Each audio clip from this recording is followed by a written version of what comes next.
When we all contribute our quota, little drops of water makes us greater. No matter how far we've gone, we can get better. Harnessing our wealth, one business at a time.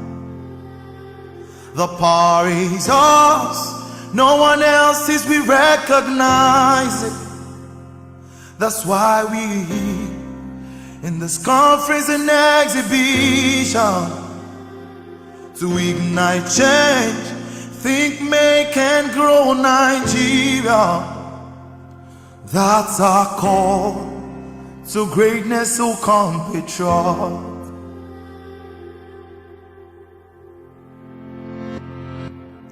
When we all contribute our quota, little drops of water makes us greater. No matter how far we've gone, we can get better. Harnessing our wealth, one business at a time. The power is ours, no one else's, we recognize it. That's why we in this conference and exhibition to ignite change, think, make and grow Nigeria. That's our call to greatness, to compatriot. Only we can make Nigeria great. No one else can change our nation's fate. When we're making Nigeria, we make Nigeria. Only we can make Nigeria great. No one else can change our nation's fate. When we're making Nigeria, we make Nigeria.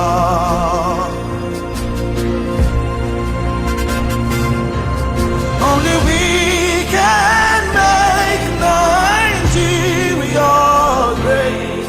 No one else can change our nation's fate.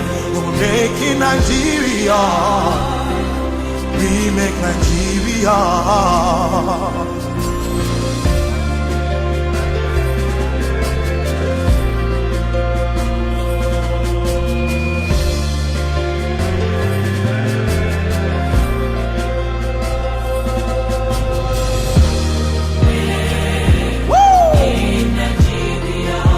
Let a giant rise again. Nigeria, Let Nigeria stand up. Nigeria, Think, make and grow Nigeria.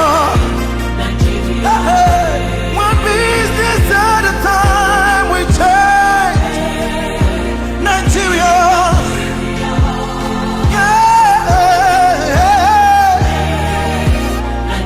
When you think you can make, you can grow. Make Nigeria great. Doesn't matter what you do, let's make Nigeria great. Nigeria,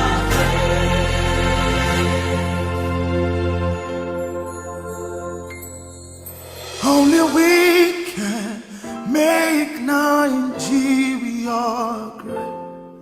No one else can change our nation's fate. Making Nigeria, we make Nigeria.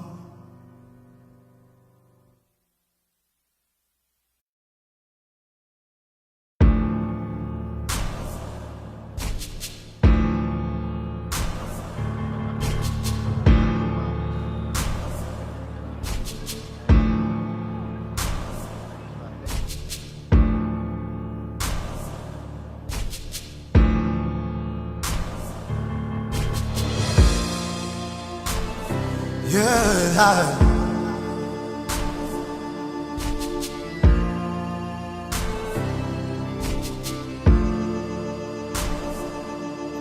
When we all contribute our quota, little drops of water makes us greater.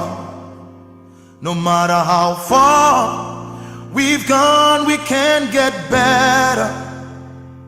Harnessing our wealth, one business at a time. The power is ours, no one else's, we recognize it.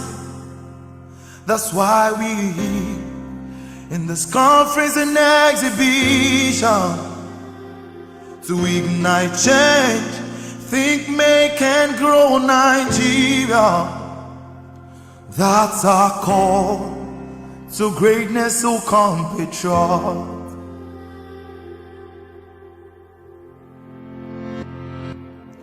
When we all contribute our quota, little drops of water makes us greater. No matter how far we've gone, we can get better. Harnessing our wealth, one business at a time.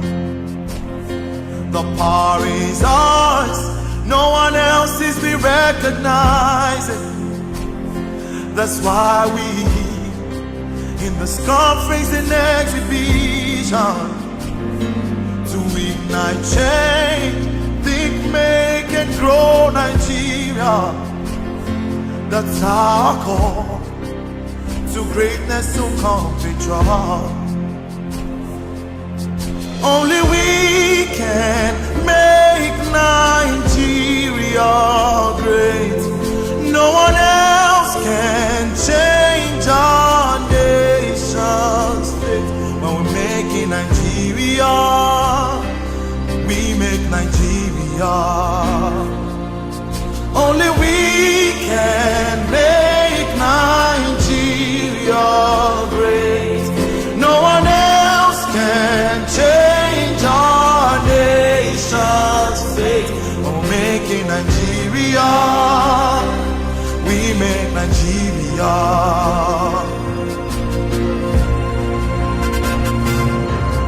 Only we can make Nigeria great. No one else can change our nation's fate. We're making Nigeria, we make Nigeria.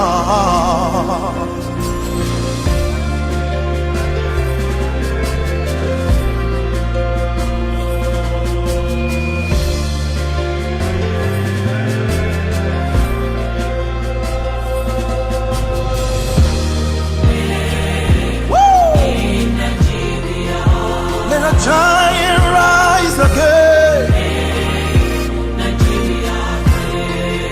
Let Nigeria stand up. Think, make and grow Nigeria. Hey, one business at a time, we change Nigeria.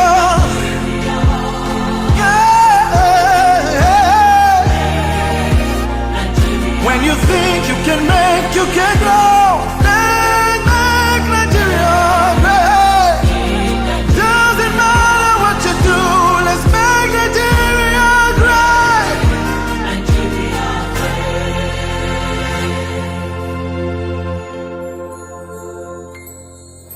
Only we can make Nigeria great.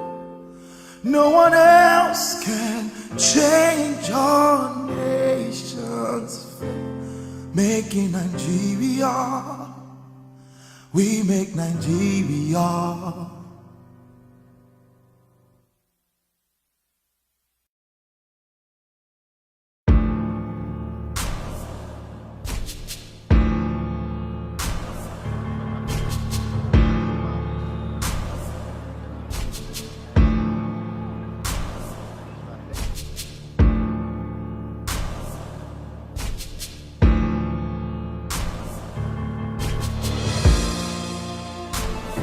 Yeah.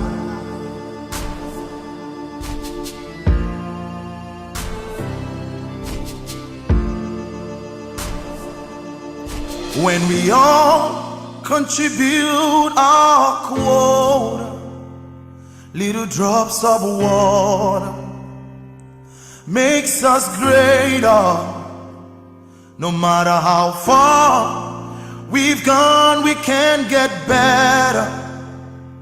Harnessing our wealth, one business at a time.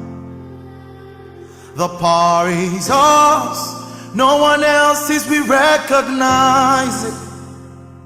That's why we in this conference and exhibition to ignite change, think, make and grow Nigeria.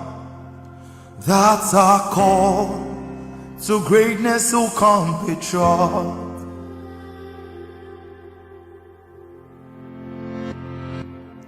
When we all contribute our quota,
Nigeria.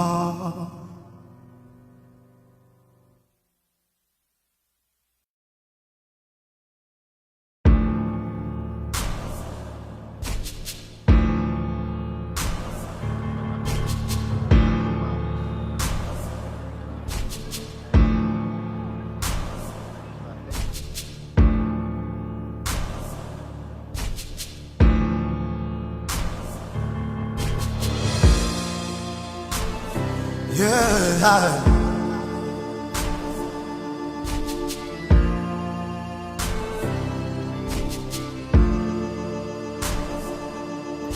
When we all contribute our quota, little drops of water makes us greater.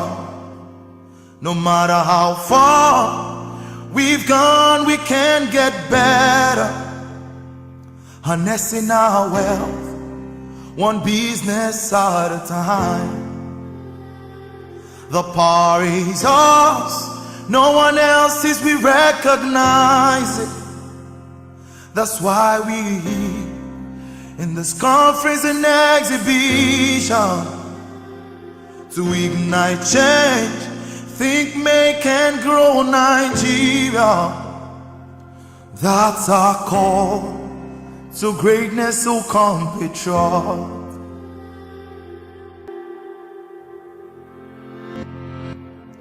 When we all contribute our quota, little drops of water makes us greater.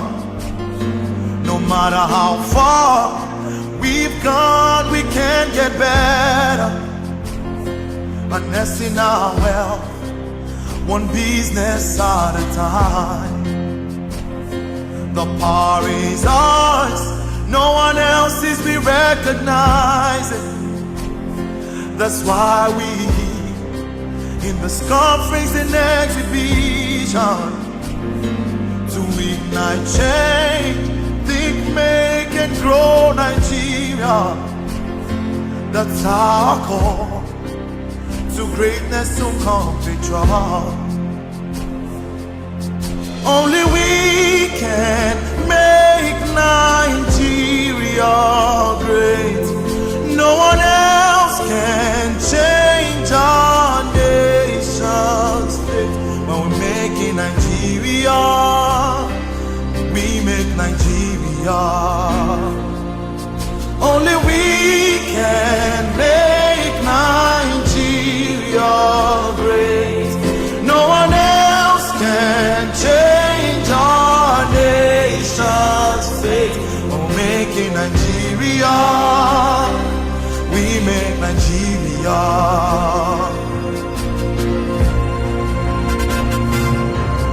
Only we can make Nigeria great.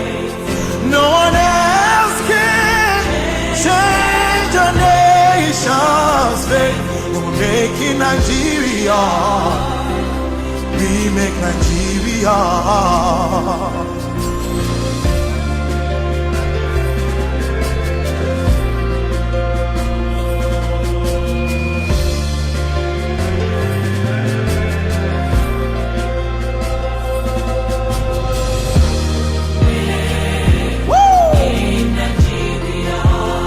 Try and rise again. Let Nigeria stand up.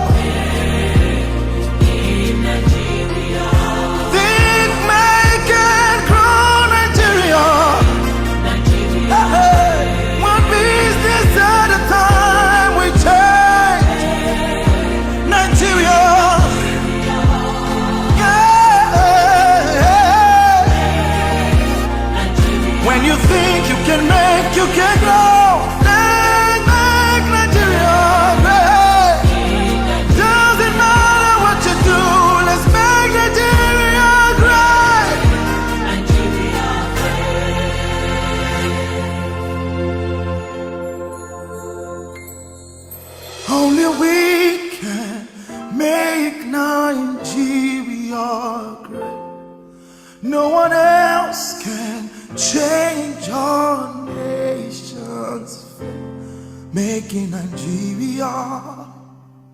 We make Nigeria.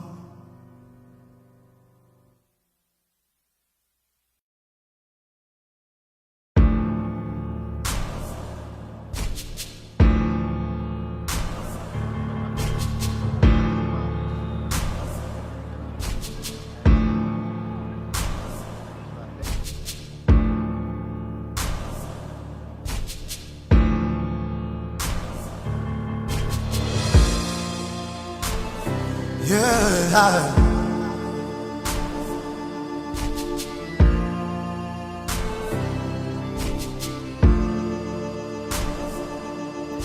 When we all contribute our quota, little drops of water makes us greater. No matter how far we've gone, we can get better. Harnessing our wealth, one business at a time. The power is ours, no one else's, we recognize it. That's why we in this conference and exhibition to ignite change, think, make and grow Nigeria. That's our call to greatness, so compatriot.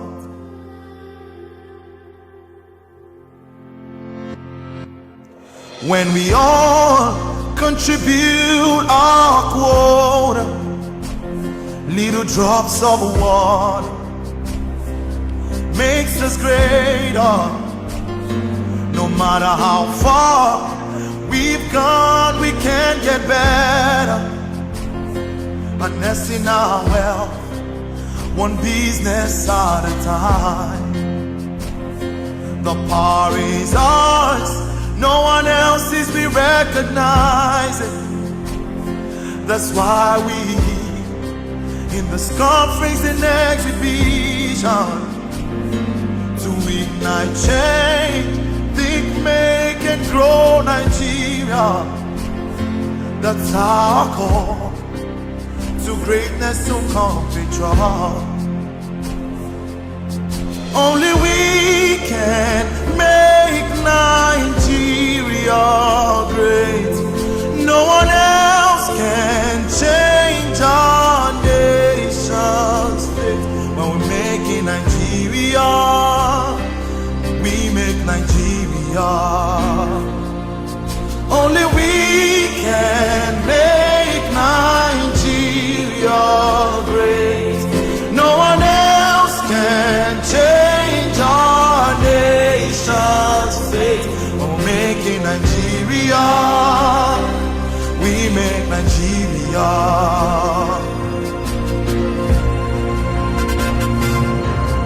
Only we can make Nigeria great. No one else can change our nation's fate. We're making Nigeria, we make Nigeria.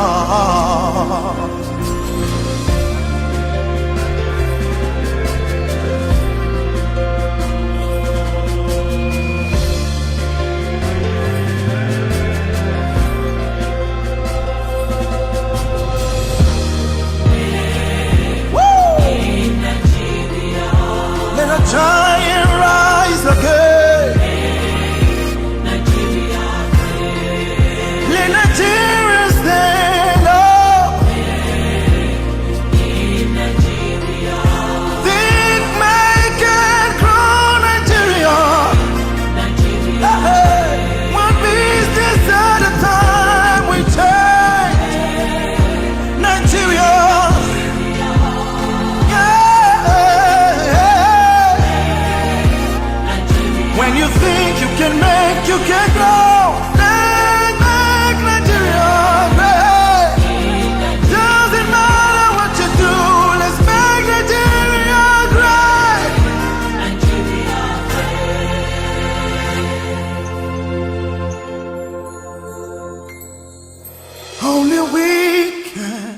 Make Nigeria great. No one else can change our nation's fate. Making Nigeria, we make Nigeria.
Hello, everyone, and welcome again to day 3 of the Making Nigeria Exhibition and Conference. We've been conferencing for the last couple of days, and it's been mind-blowing. Trust me, it's been mind-blowing. And you know what I say? You know what I'm saying? If you've been in attendance, we've had so many people ask relevant questions. We've had profound speakers who come do justice to subjects, to topics, to issues that border on entrepreneurship, that border on business, on personal development, on growth, right? We've had people come from the Philippines, from the United States, and we've had amazing people from South Africa and yes, from Nigeria as well. And today we're having what I don't know how to describe this yet, right? But you're in for a treat. And when I say a treat, it's not the regular kind of treats that you know. I'm saying that you're in for a life-changing experience, right? There are moments in your life that will characterize or will stand out, you know, for yourself and for your business. And I can guarantee you that this is one of them, right? We have amazing people here today, this morning, right?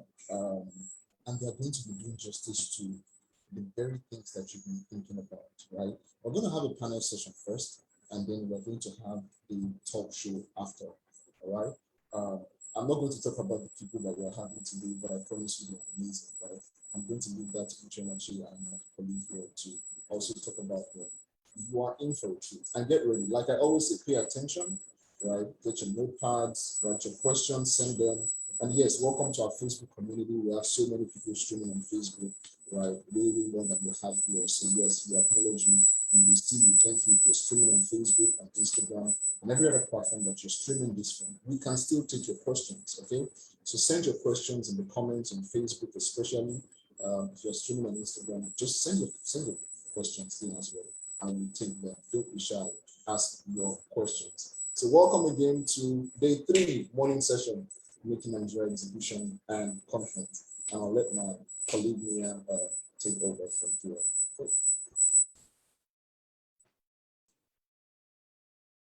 Okay, it's great to be here. It's great to be part of the 2021 Making Nigeria Conference, and we are happy to be having this morning session with amazing minds. We have a lineup of interesting panelists here with us this morning. We have Professor Bibi Fakai. He's an administrator, and he's many things. We'll get into who he is when he starts to speak. We also have with us this morning in the panel session Bishop Sebi Dahota. He is also a minister and also an administrator in his capacity. And Sir Ikechi Nwogu is also joining us. He is also a serial entrepreneur, a leadership and a national transformation coach, amongst many things. So we will just have interactions with these people, having to understand what they have done, who they are, and how they have been able to navigate the Nigerian business ecosystem. We've been talking about building sustainable businesses in this 11th edition of the Making Nigeria Conference. And so what we want to get from this session is a lot more hands-on context, a lot more personal experiences from these captains of industries that have made our faculty and our people who have contributed to development in different spheres. And so they will be talking to us about their experiences. But I'll let the convener, Uche Onochie, put in a few words before I introduce them to take short session to, talk about themselves. Hi, good morning, everyone. Welcome to day 3, our morning session. I'm so excited. It's just like I just hope we can continue and continue. But today is the 3rd day and the last day. I'm excited today, especially for the lineup of speakers that we have today. These are people, that I've admired from a distance, and I'm glad they'll be sharing with us today. I just want to especially thank Professor Fakai for making our time to be with us this morning. We just can't wait to glean from you, and it's an honor, to have you and to also to get allow the people to have an experience of or sharing your experience of you have acquired over the years. Bishop Sebi Dahota, thank you for honoring this invitation. Thank you. It's such an honor. Thank you. I've always wanted to meet you, but I haven't had the opportunity. But now I think there is going to be, now at least I'm going to get to know you. Thank you, sir. I've heard about you, Sir Ikechi Nwogu. Thank you. Thank you for honoring. I've heard we haven't met, but I'm so excited to have you guys here today. We are, in fact, with you guys, we're closing with a bang. Thank you all. And to those of you watching on Instagram, on Facebook, YouTube, thank you for tuning in today. I know that today is loaded. It's been wonderful this past 2 days. So much speakers from South Africa, from Australia, and from the US have been talking. We have been blessed in this place today. But today we will end. Today we're talking about the Nigerian economy. We're talking about we want to hear from people that have done something, that are contributing and have the experience of raising a going concern, of managing a business, managing a venture in this country, because we know that it is a trying thing to manage a business, to grow a business. I say I doff my cap for Nigerian entrepreneurs that are successful, because it's not easy. It's a tough terrain, but this people with us have been able to scale through, and we want to know why. What is the magic that they did? And they're going to tell us within this and this short period they will have with us, and we'll ask questions. In the evening, we'll be talking about selling, how to sell your business, because we're introducing at Marketplace, Make in Nigeria, we're trying to teach people how to prepare their businesses to be sold. Even if you don't want to sell or you have no intention of selling, but you should do your business, build your business in such a way that people can approach you and say, we want to buy in or want to buy outrightly. So these are some of the things we'll be talking in the evening. So it also promises to be a wonderful time. So I will leave you, take you back to the moderators so that they can officially bring you guys up. One more time, thank you guys. God bless. I will talk to you at the end of the event. All right, I hand over to Nia and. Okay, good to be here now. We jump straight into it. I'll let Professor Bibi Fakai open the floor. He is a friend of mine. It's okay for me to call him a friend. He's also my father, for people who do not know that. But he's a friend of mine, and he's someone who I've studied from a distance. I tried not to let familiarity get in my way. He has been a seasoned administrator, and I've known him for a while. Now, he's someone who has a plethora of experiences, especially when it comes to the context of navigating the business ecosystem in Nigeria. So I'll let him just open up the floor for us. Tell us a little bit about his experience, especially when it comes to administration, how he navigated and what he did. Good morning, Prof. Good to have you here, sir. Yeah, thank you very much, Niavari. Thank you very much. I'm glad to be here this morning. I've been pulled into this space. Incidentally, Niavari is my friend and my son. And I'm having in this space this morning again. It's a nice time to see my dear friend, Uche. And Uche when I keep hearing about what he's doing in this area of Make in Nigeria. I heard about it last year, and I've been so thrilled by the fact that you find Nigerians who are so passionate to make Nigeria work from their little end. Thank you very much for what you pioneered and what you are doing. I'm glad to be here this morning to share time.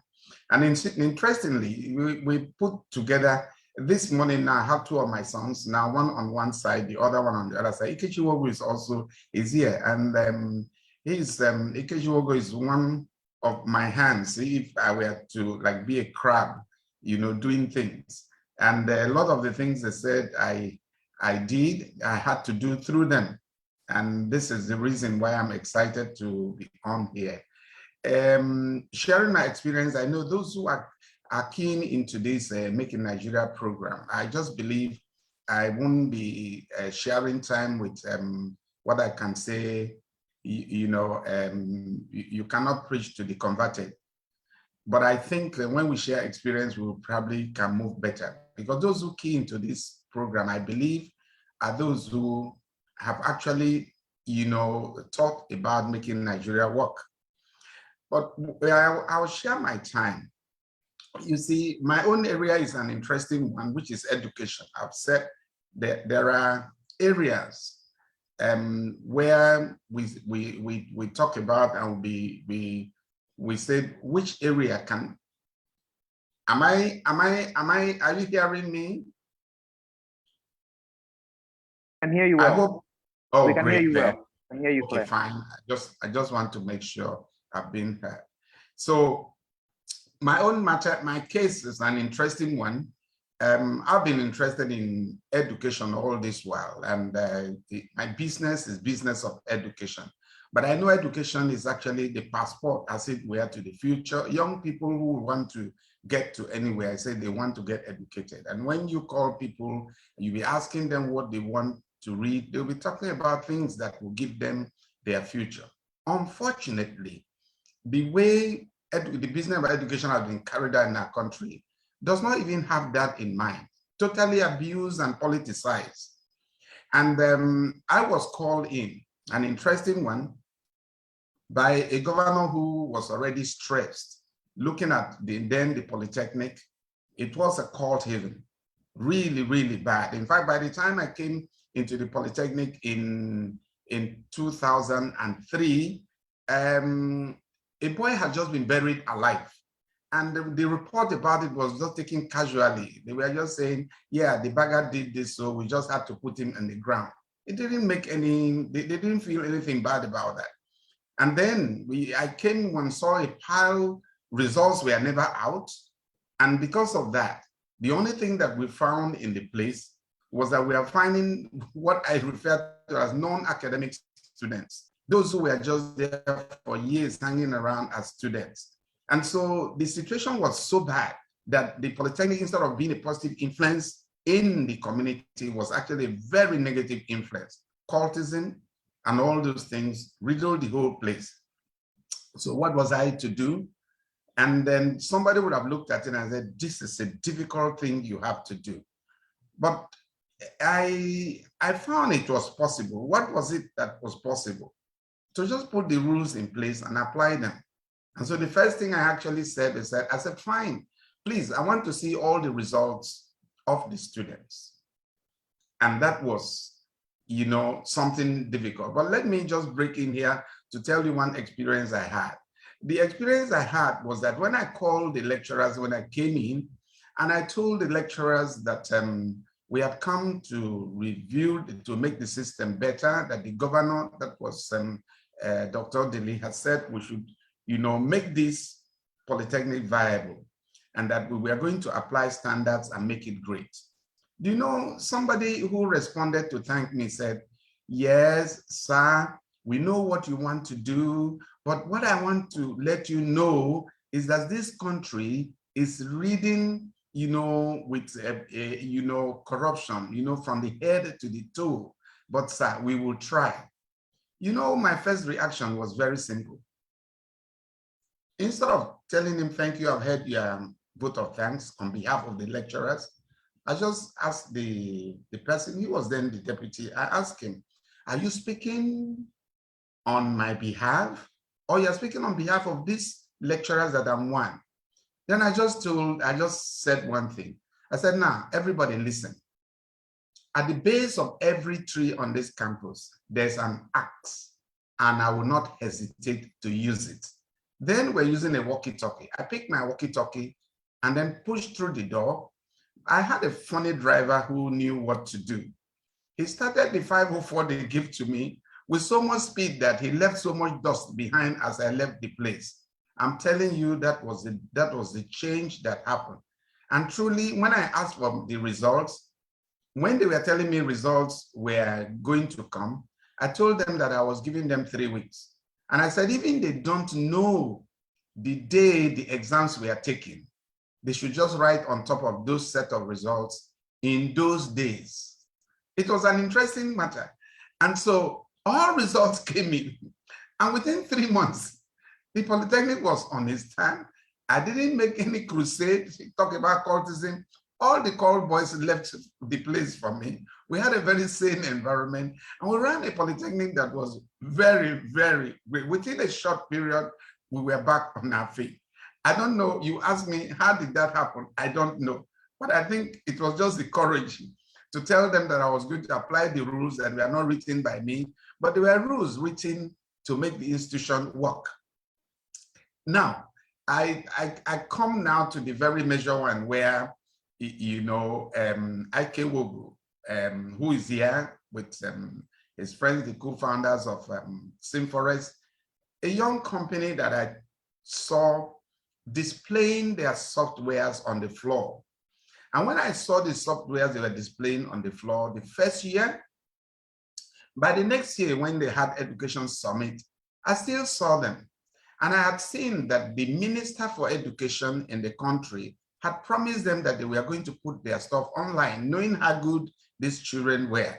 So then I asked them the second year, how far have you received? Have you received the money the minister said he would give to you, or what he was to do? They said no. I said, come to my polytechnic, write a software for me to manage my results.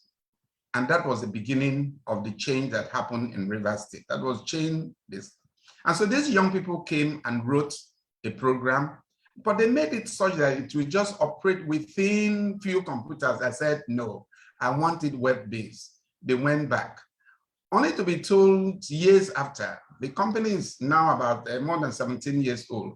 I was told that even the first computer they came with, they borrowed it. But the important thing is that I believed in them. They wrote a program, and the program was to make us get our results online. And from that time onwards, everything changed. We decided to now make sure that we now got computer as part of the things we were doing. And why did I now have to do that? I knew that was going to help me to monitor what I wanted.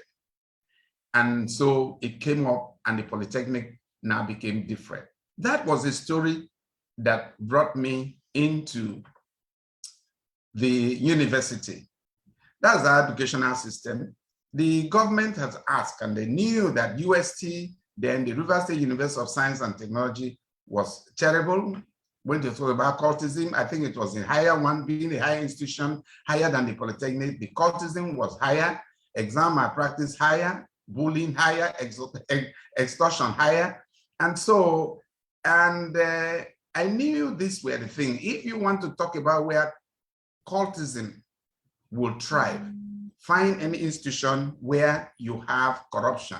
It will do well, because those are the actually called the manure for, for growth of cultism. And so what I tried to do then was to step up a little bit higher than we had done in the Polytechnic. And you see what happened by the application again of the same system of making sure that everything followed how the university rules were written. We knew human beings could not follow the rules. So I invited the same young people to now write a program that will bring all the rules of the university online. And in that case, we will now try to automate what we had to do. And so we brought in automation again. That was where we had a system. Looking at it ordinarily, people thought it was going to collapse. Why did I say so? A student who had taken exam in the first semester and failed the exam in the first semester, the rule is that the student will repeat that exam in the corresponding semester in the second year. Now, how now will the student get to do that when the student's result will never come out until probably the third year or the fourth year? And so when we now had to apply the program based on the rules of the university, we were having some people were having up to 20 carryovers. We're even having those who their matriculation numbers did not match because people were admitted without correct matriculation numbers. There are some that had three students who have the same matriculation number to show that they were not admitted correctly. We had to carry everybody on board and had to sort out the thing.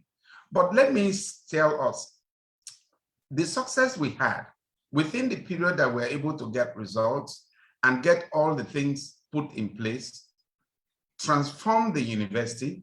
The governor who called me, Governor Mechi that called me in, told me that the university was dead and buried and that he was looking for somebody who was going to now go on a rescue mission for him. Now remember, this was an appointment I refused because he had called me in the night. Imagine somebody being called to come and become a vice chancellor, and he said no, because I knew the work was much. But when I now accepted, I went in and I tried to apply the knowledge I had in the Polytechnic and come and see what we had.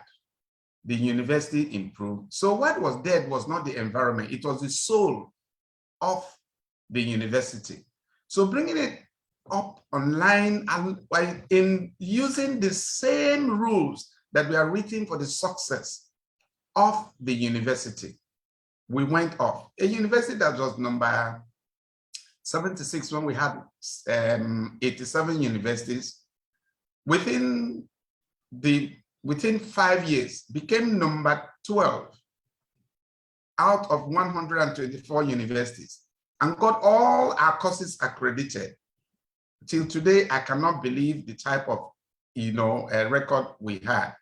But now we are saying it is very palpable what we did, and all the things that were used were totally made in Nigeria.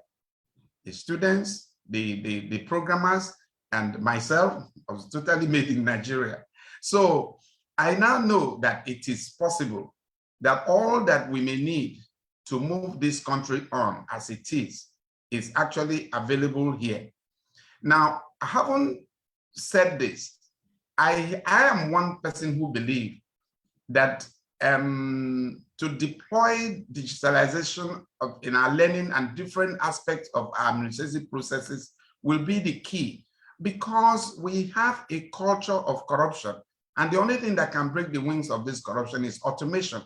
And if that is done, it will be okay. Look at a country where we are having all these ID cards. They are not put together. If we are able to have correct ID cards, whether the passport, whether the national ID card and everything put on the same frame, this country will move. Because ordinarily, if it's entrusted into our hands, we may have a way of making sure that it doesn't go. So I think we will also say in what we are doing, so we can help ourselves by making sure that we go this way of automation. I think my success story is based on the principle of ensuring equal access, again, to knowledge and education.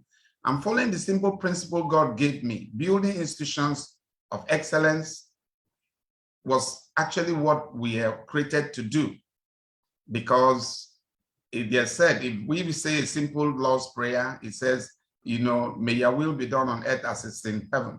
And the truth is that who will make it to happen is only those that God has created to be here on earth. Now on earth. But let me end. Yes.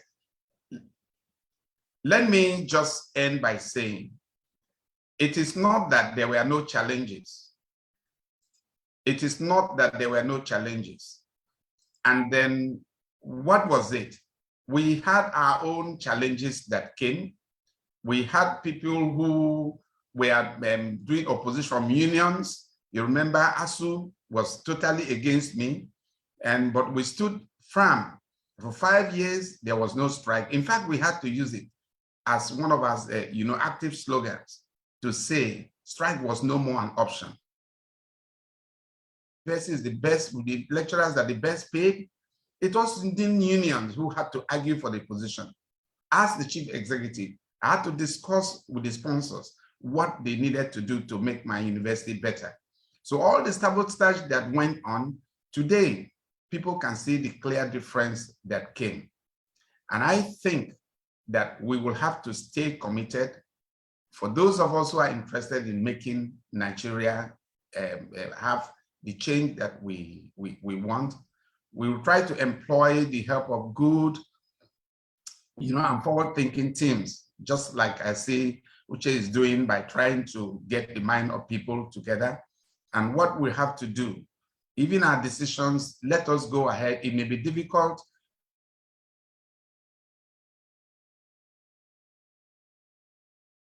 Go ahead, sir. Are you there, Prof? Oh, wow. I think there's a challenge with his network. Prof, you're back up on mute.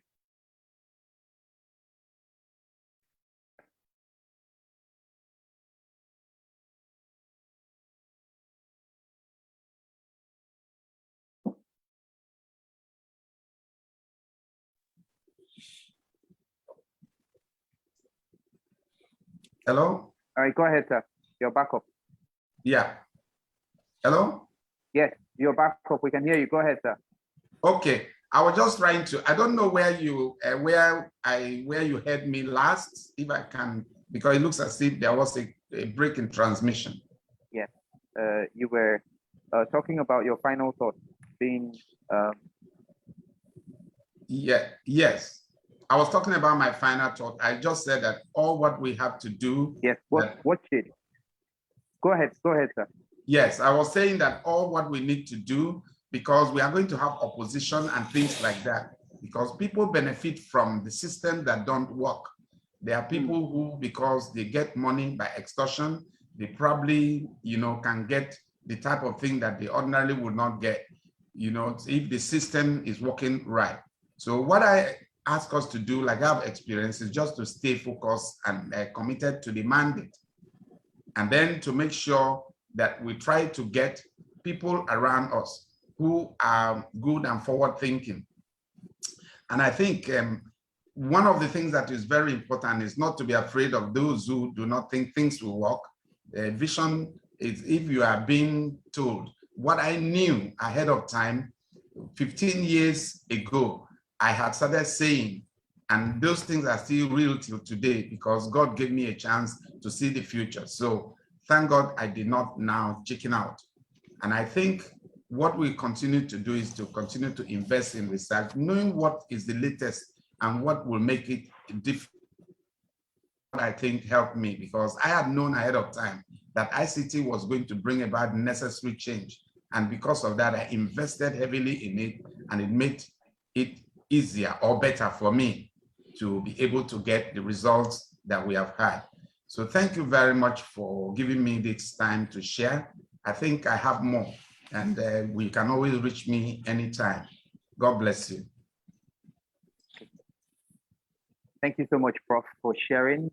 Very insightful. And we will get to your point later because we have a few questions to ask you as targeted around the context of what you've shared and your own personal experience.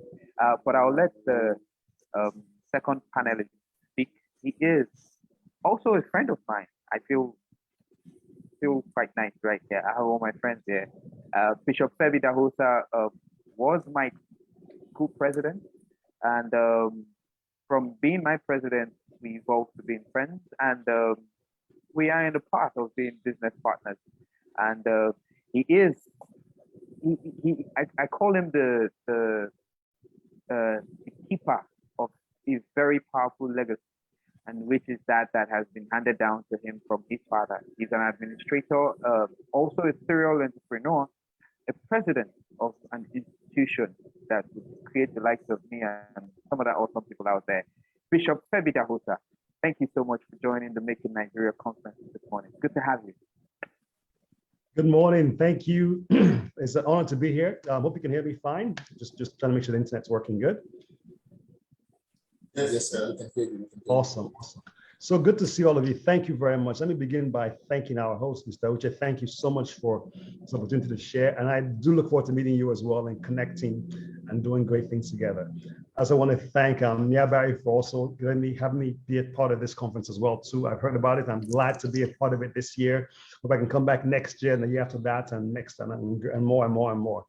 But I'm excited because this is what I believe in. I believe in Nigeria. I love this Nigeria project. If anybody knows me, my mantra for existing, my raison d'etre for life is just two words: change Nigeria. And that means that, at the rate Nigeria is going right now, I'll probably never die because Nigeria has a lot of things to change because there's so much to do. But I truly believe in this country. I'm happy about it. And I want to just share, in maybe the next 5 or so minutes, about our success story, but also about what I'm looking to see us do. Like I said, my mantra for living is two words: change Nigeria. And when it comes to talking about this nation, and I so much believe in young people, I believe that Nigeria's future, of course, is in our people. The statistics say that right now that 60% of Nigeria's population is under the age of 30. That's a lot of young people. If we're 100 million, that means there are 60 million. So if we're at 200 million, so we're 120 million people under the age of 30. That's a lot of young people who have the potential to make a difference. Unfortunately, most of us are leaving the country in droves. We're running out of the country. So I'm glad for people like Barry, who's in Nigeria. Thank you for staying. Please don't let them carry you on and drag you away to Canada or somewhere. Let me beg you, please stay here and help us make it better. But on a serious note, thank you, Barry. Thank you to our host. Thank you, Mr. Uche. I appreciate you. And thank you to our prof for speaking so eloquently just now. Thank you for sharing those thoughts. I share the same thoughts. And so what I wanted to share today for the next couple of minutes, like I said, is just two things. Success leaves clues. Okay, so let me go back to our story. Our story is about Benson Idahosa University. Benson Idahosa University is a university that was started by my father, Archbishop B. Idahosa, back in 1996. We got our license to run as a university in 2002. So by next year, 2022, we'll be celebrating 20 years of being a licensed university, but even longer than that in existence. Now, the point I'm trying to make is this, that when he first had the vision for a university, private universities were not legal in Nigeria. They were actually illegal. But he kept putting pressure on the president then, the military junta and all of them to say, look, we can do this. We need more people to get into this space. And today, right now, we have over 60 private universities. Now, I'm saying these things to say this, that success leaves clues. Now, he had seen the success of a private university in the US called Oral Roberts University. That's where I went to school. That was my alma mater back in the early 90s. And he was part of their board of regents. And so he said, look, we can do the same thing in Nigeria. And but God had spoken to him about the idea in 1978. So here is a university right now that is made in Nigeria, that's working successful, is over 20 years old. I'm over 20 years old. And successful. But our success story is not complete. It's not even existent without looking at our products, our graduates, who are the people who have come through the university and have graduated and have done great things. So this is why I say I love Nigeria, because I have my Nigeria scarf. I have my Nigeria cufflinks. If you want to see them, my Nigeria cufflinks. Yeah, I have so many things that I say I love this nation, but it's the people that make it great. So Barry is one of our graduates. I'm extremely proud of him because he's someone that when he was in school, we used to call him Barry Best Dressed because he used to dress so well. But even more than that, he was very eloquent. He was very, very passionate about everything he believed in, and he has carried that same mindset into life right now, what he does on the radio and does on the media. And the people that I see him around, and I see people like him who are graduates and are doing great things, I look at them and I say, that's our success story. Because you see, success leaves clues. You can see people who are successful and see the clues they leave behind and learn from them. So I look at our graduates now and I see, I see our products. They're doing great things. They're in different fields. Our university's vision statement is to raise academics, professionals, and entrepreneurs who will be effective disciples of Christ by excelling in their fields. So we want to see people in these areas. We want to see people go into academics. We want to see people go into the professions. That's your lawyers, your doctors, your accountants. We want to see the entrepreneurs, those who are in business, and they can excel in their fields. So I look back now and I see these people, these young men, these young women who, well, they're not so young anymore because they've added 20 years to their age.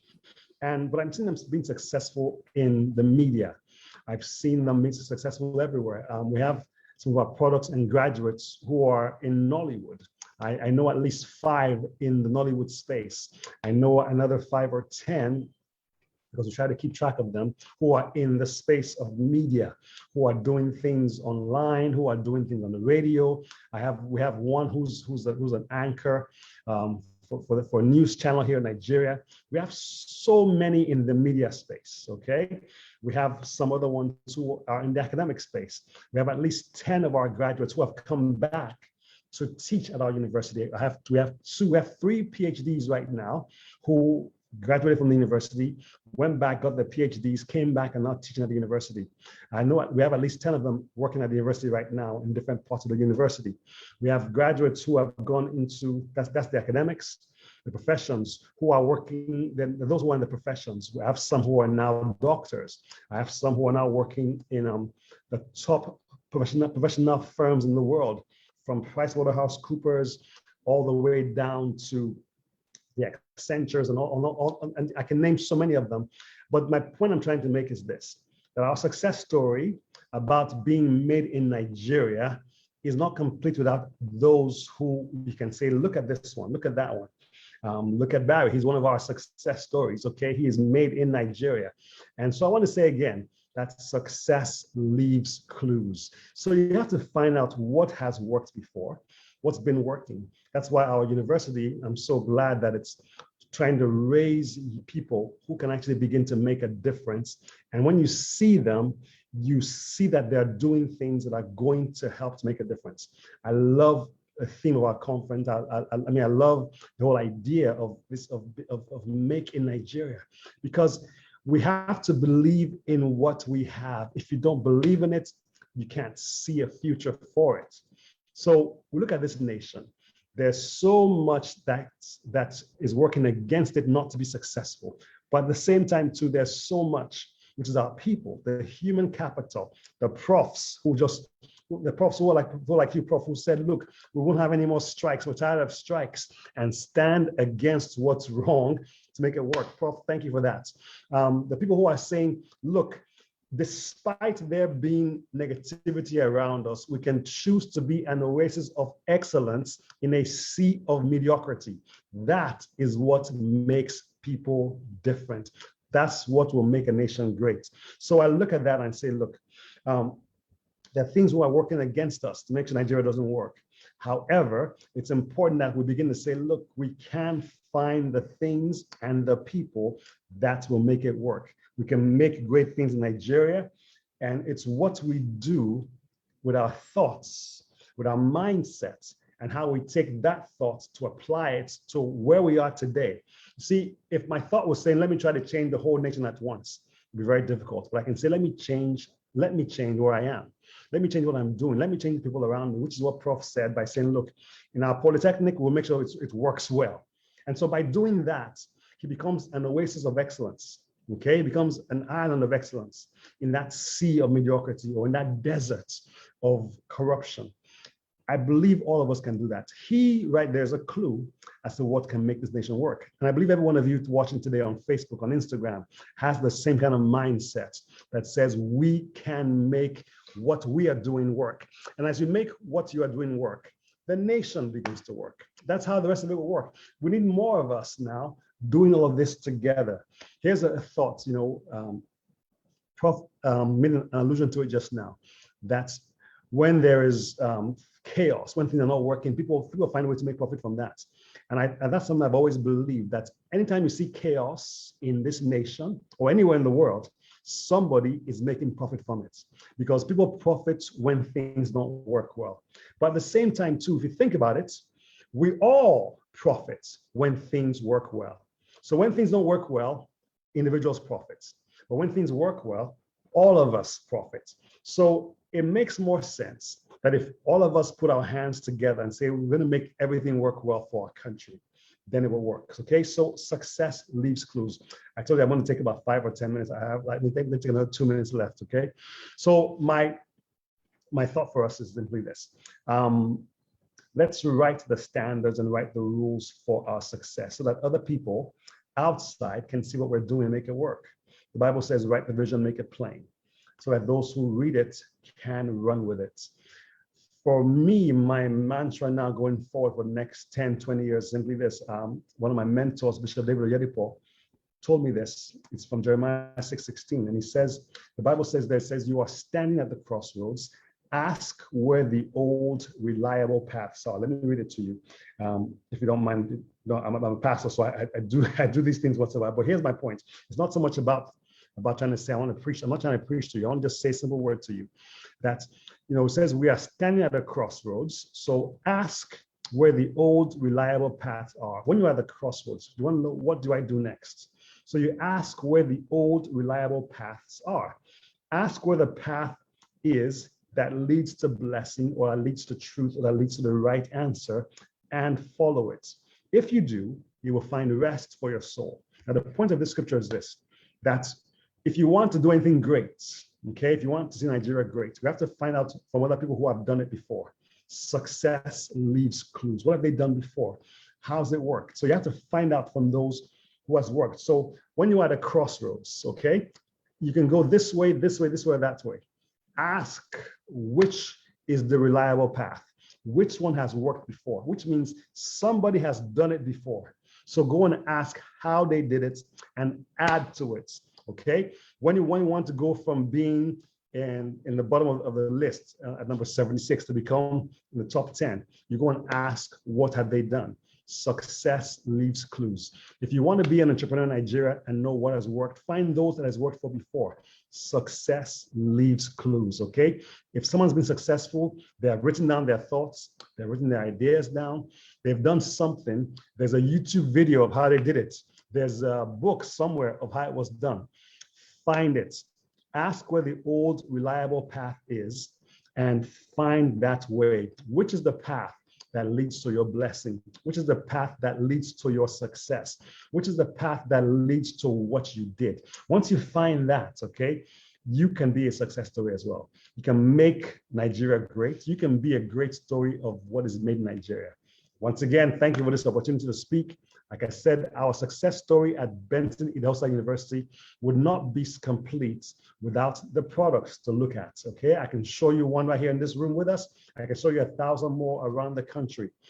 I'm praying and hoping that if we think along these ways, we can begin to make this nation great, okay? So thanks for having me share for these 10 minutes about making Nigeria. I am so excited to be a part of this. I look forward to great things coming up for all of us. Thank you so much, Bishop Feb. Great to have you. And yes, I am a product of success, and this success leaves I'm a good clue. And Yes, we will, yes, we have a few questions for you. So after Saike Chimogu speaks, we'll throw the questions out to Professor Fakai, you, Bishop Feb, and then Ike Chimogu. Now, Ike Chimogu is an author. But beyond that, he is first an ant. He likes to be introduced as an ant. That is an agent of national transformation. That's what the acronym ANT stands for. And yes, he is an author. He has a book called The Way of the Ant. Very interesting book. He's also written other books like Gold in the Gutters, talking about pathway to leadership. And he has a brand new book out. That one is centered around Nigeria, conversations about a few things that really need to be put in place to make Nigeria work. So he is an entrepreneur. He is he's a proprietor of his school. He owns a few businesses, and he is also one of the co-founders of I would call it one of the foremost digital educational platforms that has changed learning in tertiary institutions here in Nigeria. Sir Ike Chimogu, a pleasure to have you. Thank you so much for joining us in Making Nigeria. Yeah, thank you, Nia. Thank you, Nia. I couldn't reject the offer. Can you hear me? Yes, we can hear you. Yeah. Okay, I couldn't reject the offer to be on this panel this morning. It's really great. Yeah, kudos to my very father, Professor Bibi Fakai. Very interesting stories. Yeah, kudos also to Bishop Feb. I am sure that I'll see two people after this conference. One of them is the great Uche Onochie. Yeah, I've admired him from the distance, and I think we just have to see. I'd share a few thoughts, and we have to find very fitting ways to collaborate. I also will see Bishop Feb. We just have to see, situation demands that if Nigeria will be great, if Nigeria will move forward, then we have to commence conversations, not within our own personal content now and context, but, we need to forge meaningful partnerships with people that matter, people that are also making efforts here and there, and one little effort here, one little effort there, it adds up to very much. Like someone would say, a naira here, a naira there, that gets 2 naira. Okay, so we just have to, I have to see you. I have to see every meaningful Nigerian that wants to make in Nigeria, that wants to also advance the Nigerian cause, because Nigeria is who we are. Nigeria is all that we've got. I think the best decision God made was to deposit me in Nigeria. Okay, I could jump, I could globetrot, but I have to be in Nigeria, and we have to fix our Nigeria. We have to make our Nigeria great. Now, with my years of business experience spanning more than 20 years, I would highlight a few challenges that can be fixed. One of them is forging the right partnership. So our business began in final year. Simforest began in final year.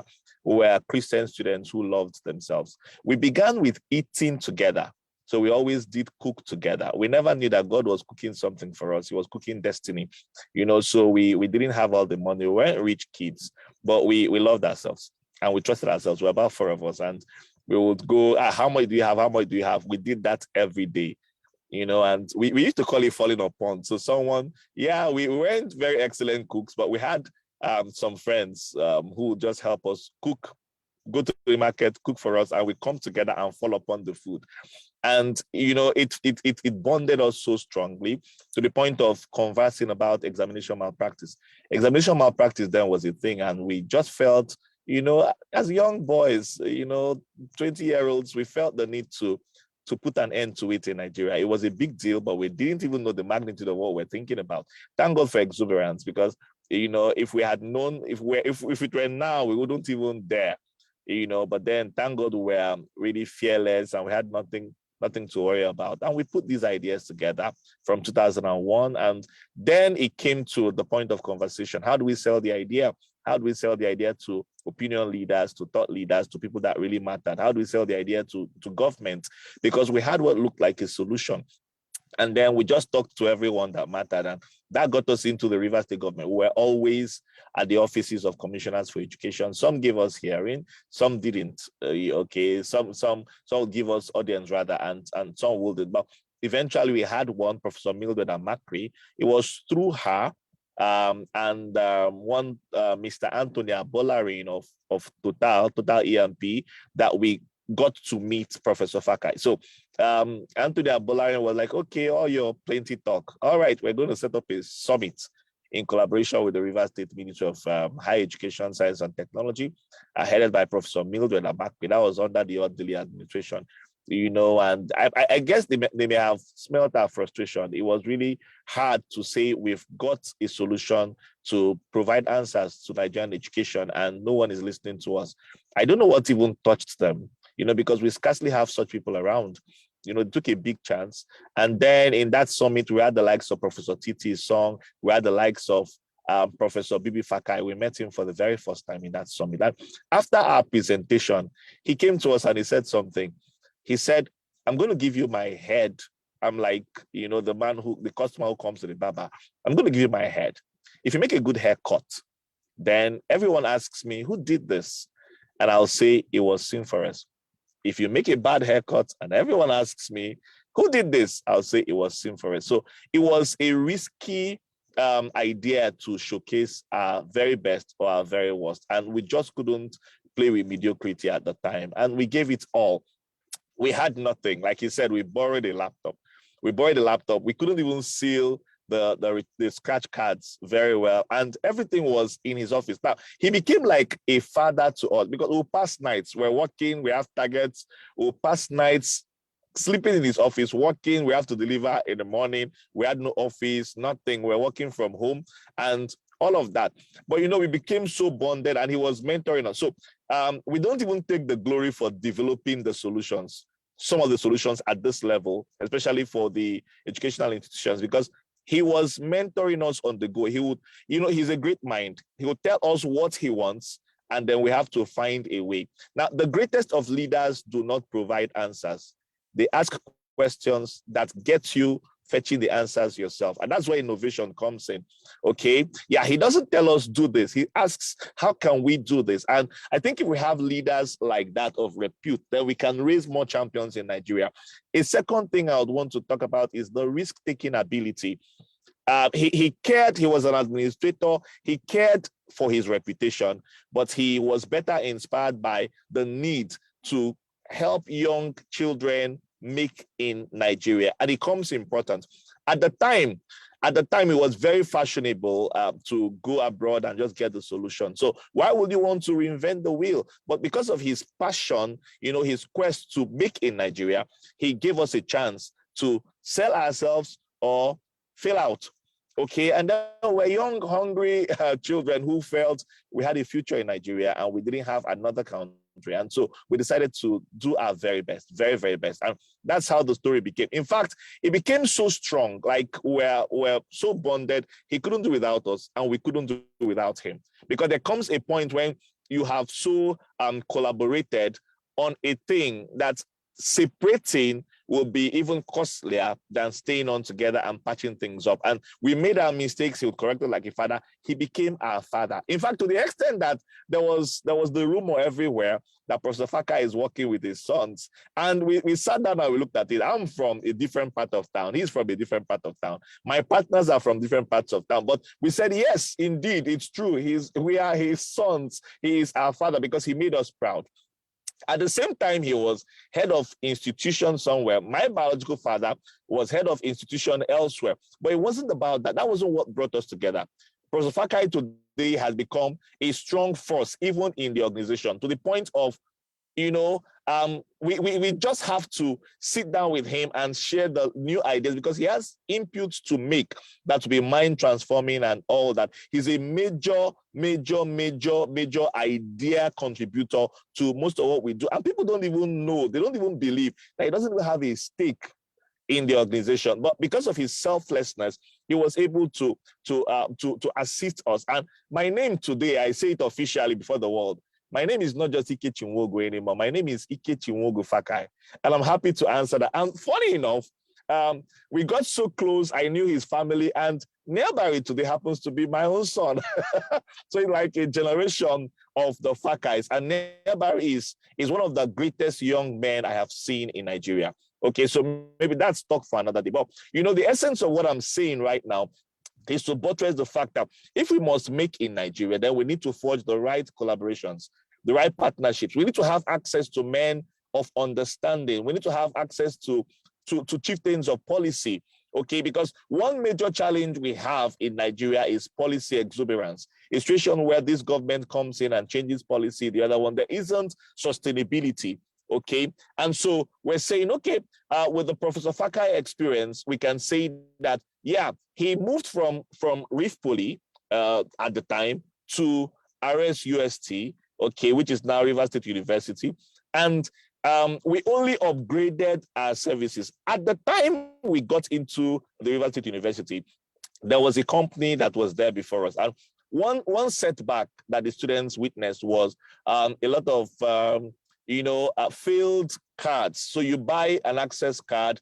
and then it's inactive. And then you have to buy another one without a refund. And then we said, we're going to fix this with excellence. Now, excellence is a thing that is really lacking in Nigeria because it's not really celebrated.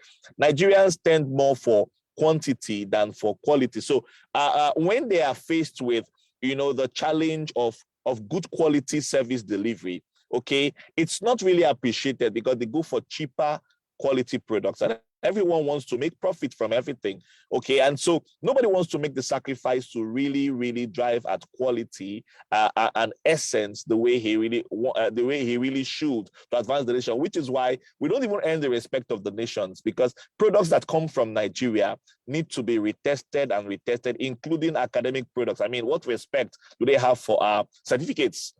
SSCE, UTME, what respect? Because we are not quality drivers.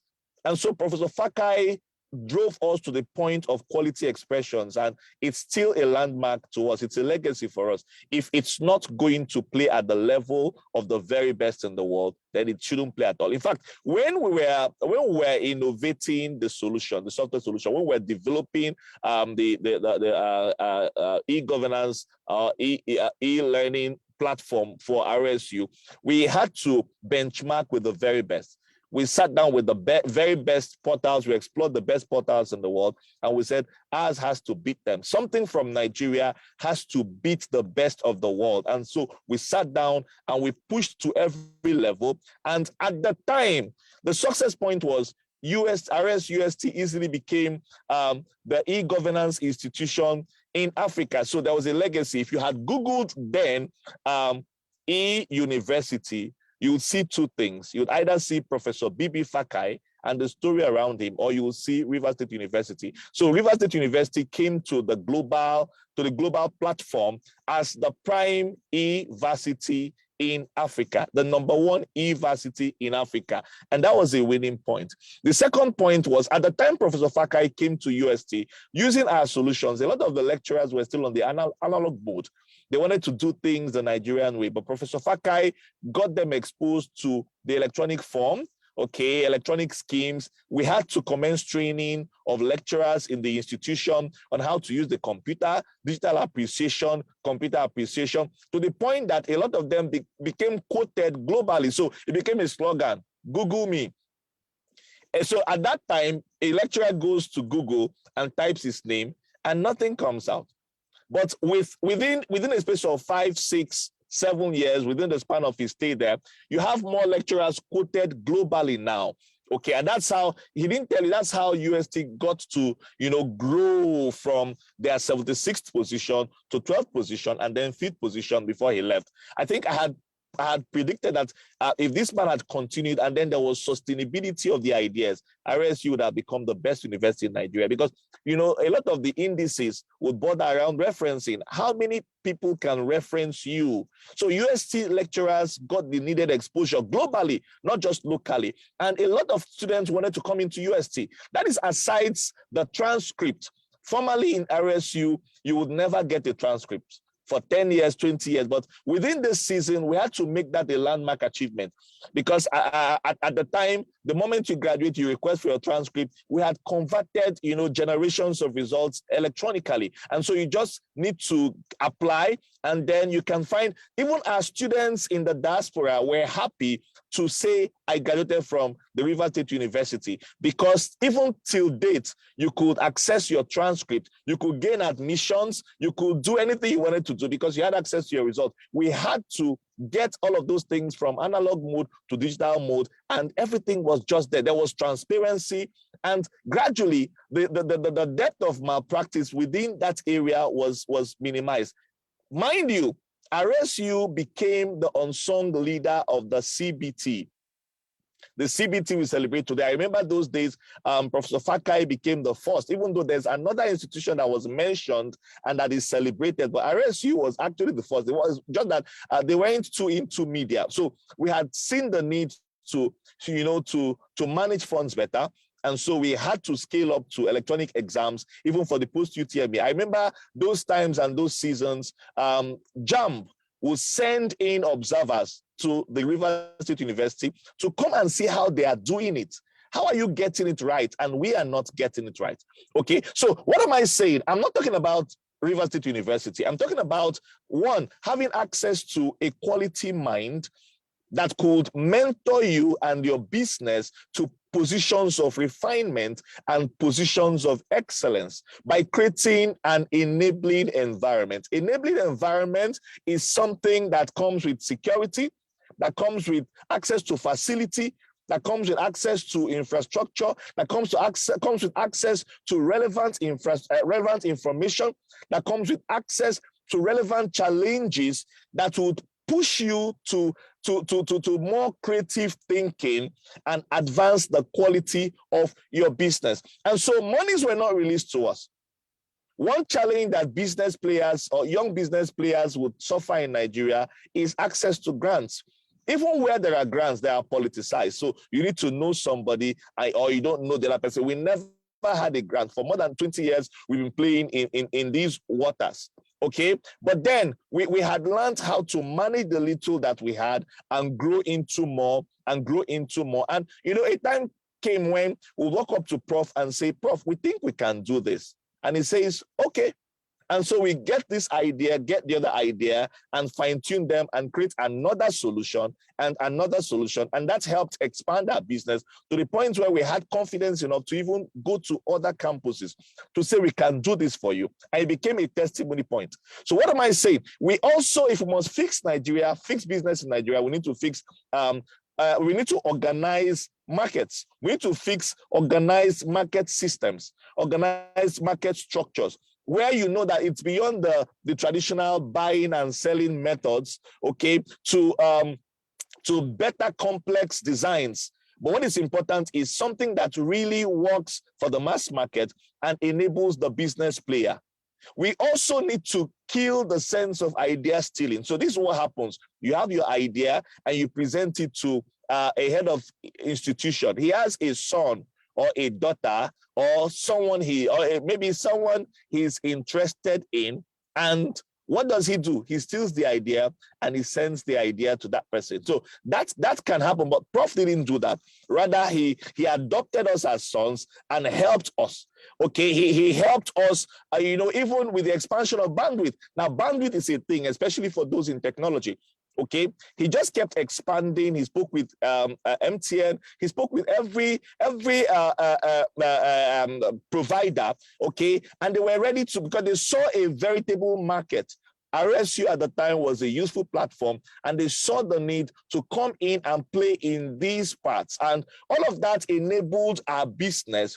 And he was stable with policies. We want to encourage government, as we round off. Policy exuberance is something that really affects business players. Okay, we can go on and on and on, but using the UST experience and our growth story over time, it makes us understand. Now, this is besides politics. Now, Professor Fakai left several years ago, and then we've had about 2-3 other administrators that have seen the need to sustain the legacy he has left there. It's not a thing of pride.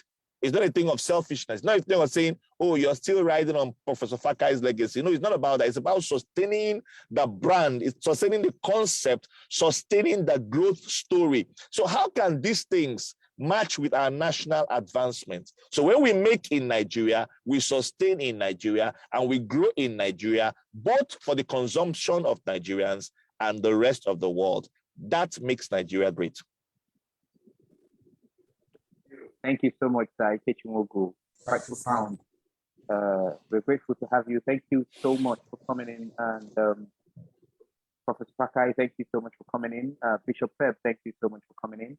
Sai Kechimogu, thank you so much for coming in. We know that you are all busy people, so we'll just ask a few questions and let you run. Bishop Feb has indicated he has to be in another meeting at 11 o'clock, but he will give us just a few more minutes to answer 1 or 2 questions. And I'll let Olabanji just put a question to him before he goes. Okay. Thank you so much for being here. I feel like policymakers, I feel like the government, I feel like a lot more organizations should listen to this. I think we'll do our best from this end to publish this in as many places as possible. Because the quality of the conversation that is going on here is so, it's amazing. It's amazing. And one question for you, Bishop Fred, and it's a privilege to be speaking to you this morning, is you've spoken about change. You've spoken about how you've transformed the university. You said success in schools and stuff. And one thing I picked from many of the things that you said, which is a concern for you, is the rate at which Nigeria is exporting talent. And this is the question I actually think that everybody in this panel should answer. But you first. Nigeria is exporting talent. We're exporting people. They are eager to leave the country. And it's not necessarily their fault. So what advice would we give to young people, especially if they are going to stay, what reason would you give to them to stay? I'm sure a lot of them are listening to this. What would your advice be for the 60% of people that are below the age of 30 that are listening to this right now?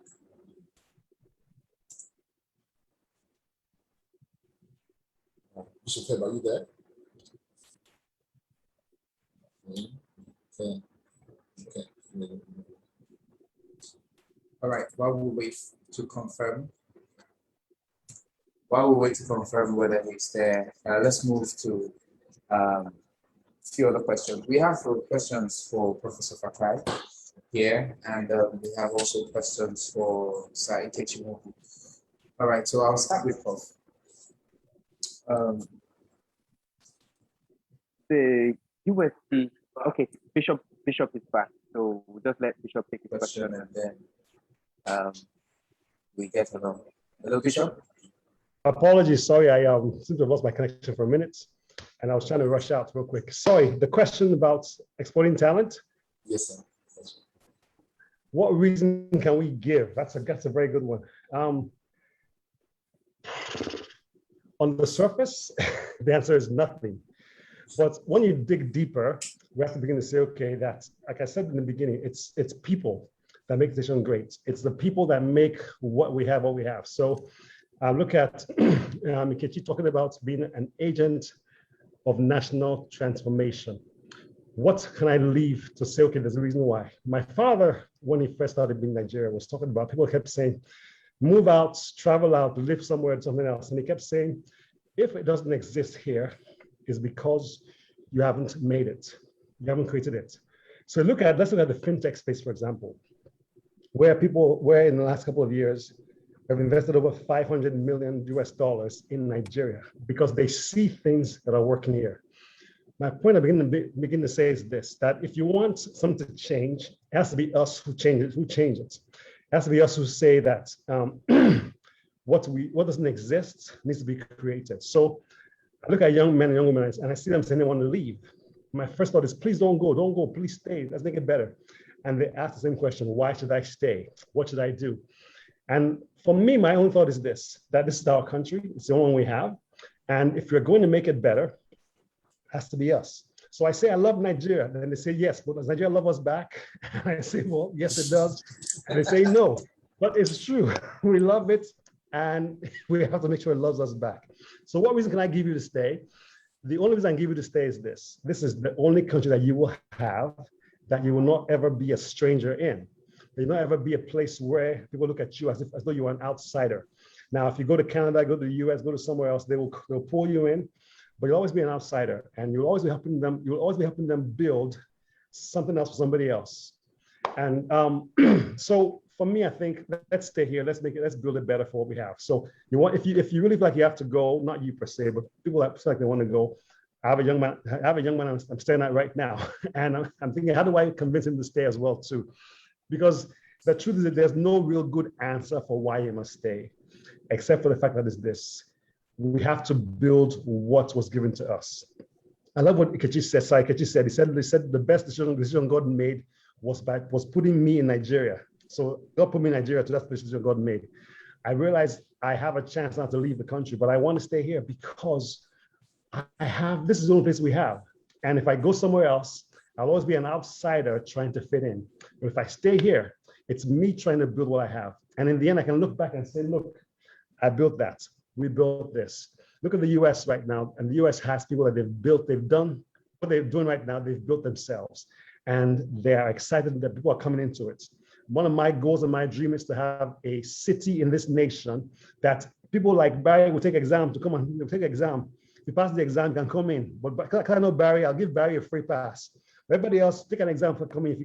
If you can pass the exam, you can come and live there. Because I want to show the world that there's excellence in Nigeria. Look at the fintechs that people have put money into. They've seen excellence in Nigeria. Look at the things that we've built. We've done them and they've been done well. I want to draw more people like that. And I love what Nkechi said again, that it's time for us to begin to forge meaningful partnerships that will make this place better. So that's my answer in a very, very long term. What reason do you have to stay? There's no real good reason, except for the fact that if we go somewhere else, we'll always be an outsider. And it's good for us to take what we have, be an insider here and build it better. So hope that helps. Thank you so much, Bishop. This has been an eye-opener. This has been so amazing. So good to have you here. And thank you so much for sharing the really quality thoughts. Thank you so much.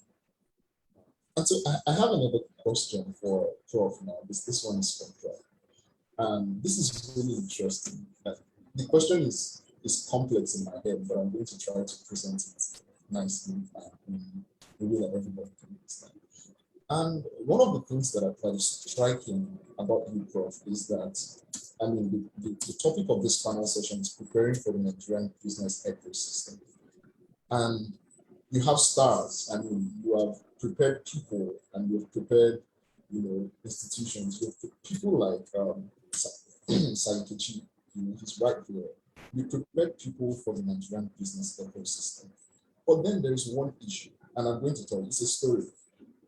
People say, and this is common in Nigeria, that the education that we get is not very, very relevant as far as the kind of ecosystem that we are now in.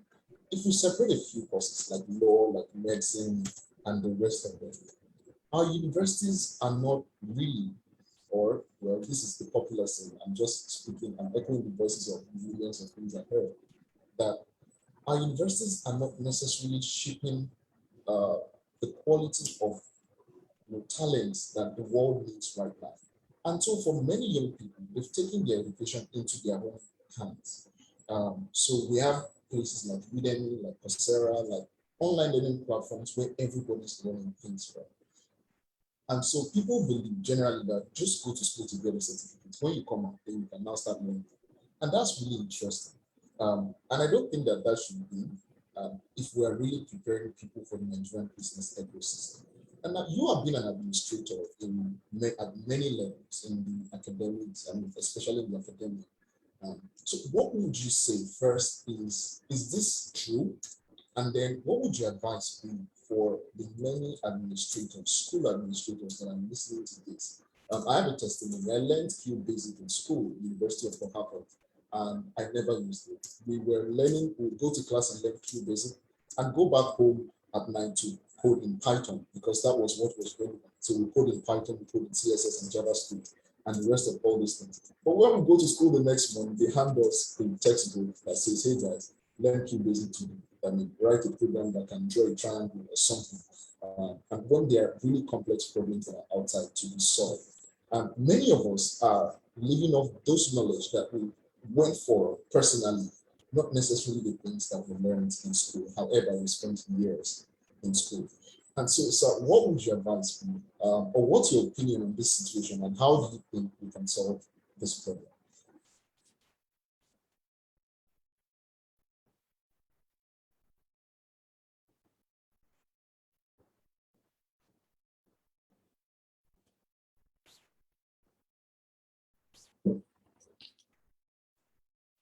Are you there, sir? Can you hear me?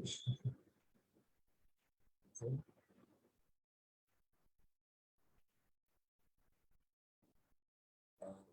I think folks having a bit of a network issue. But Bishop Phelps still seems to be in the house. Bishop, do you want to say something to this? Wow. Okay, Bishop. Well, yeah, if you don't mind, let me just jump in real quick. Yeah, I'm laughing. I saw QBasic, but you're right. The type of education we are trying to bring out, we've been bringing out, it's actually. Okay. I think Prof is getting back.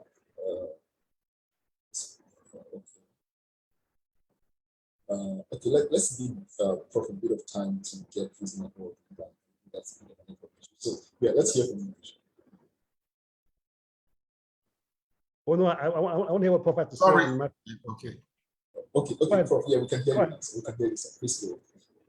Right. Okay. Yeah. Like I said, I agree with you that the type of education we are giving also now needs a lot of improvement.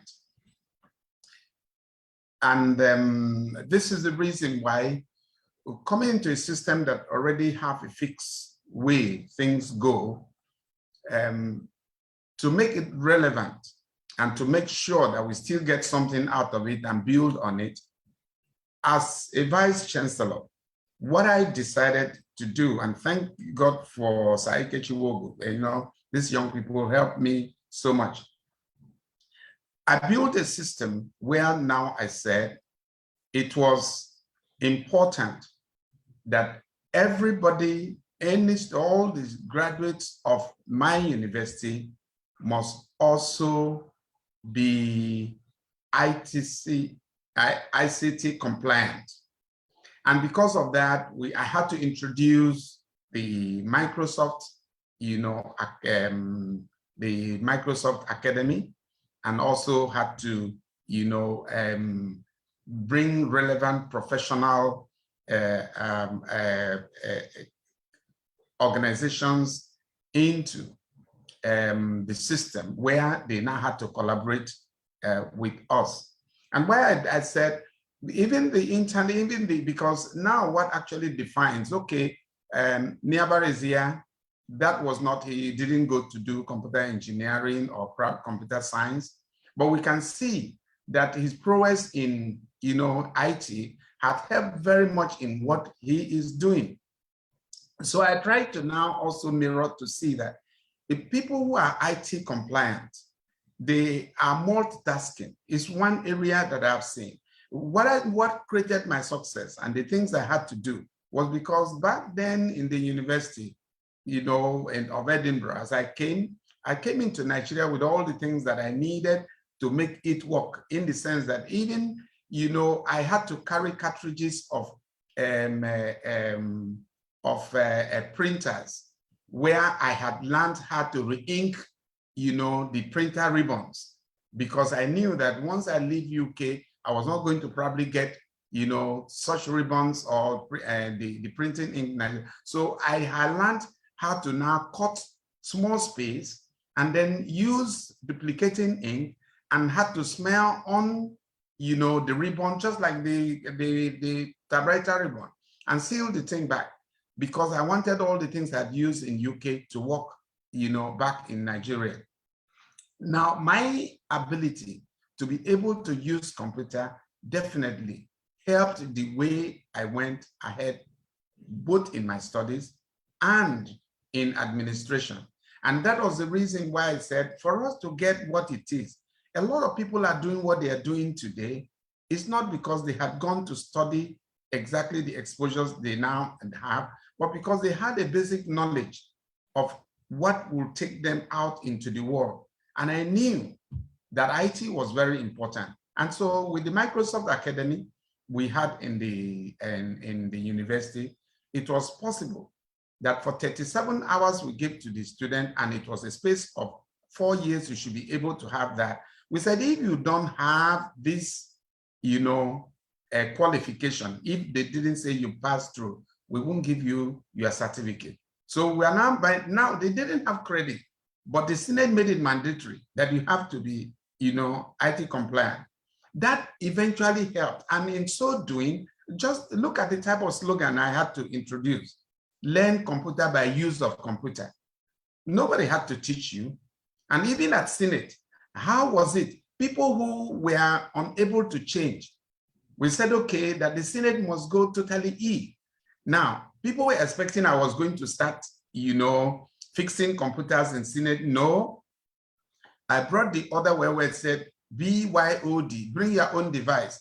And I started telling lecturers, come, you are big boys, you know, and the professors, you know, computer is a senior toy.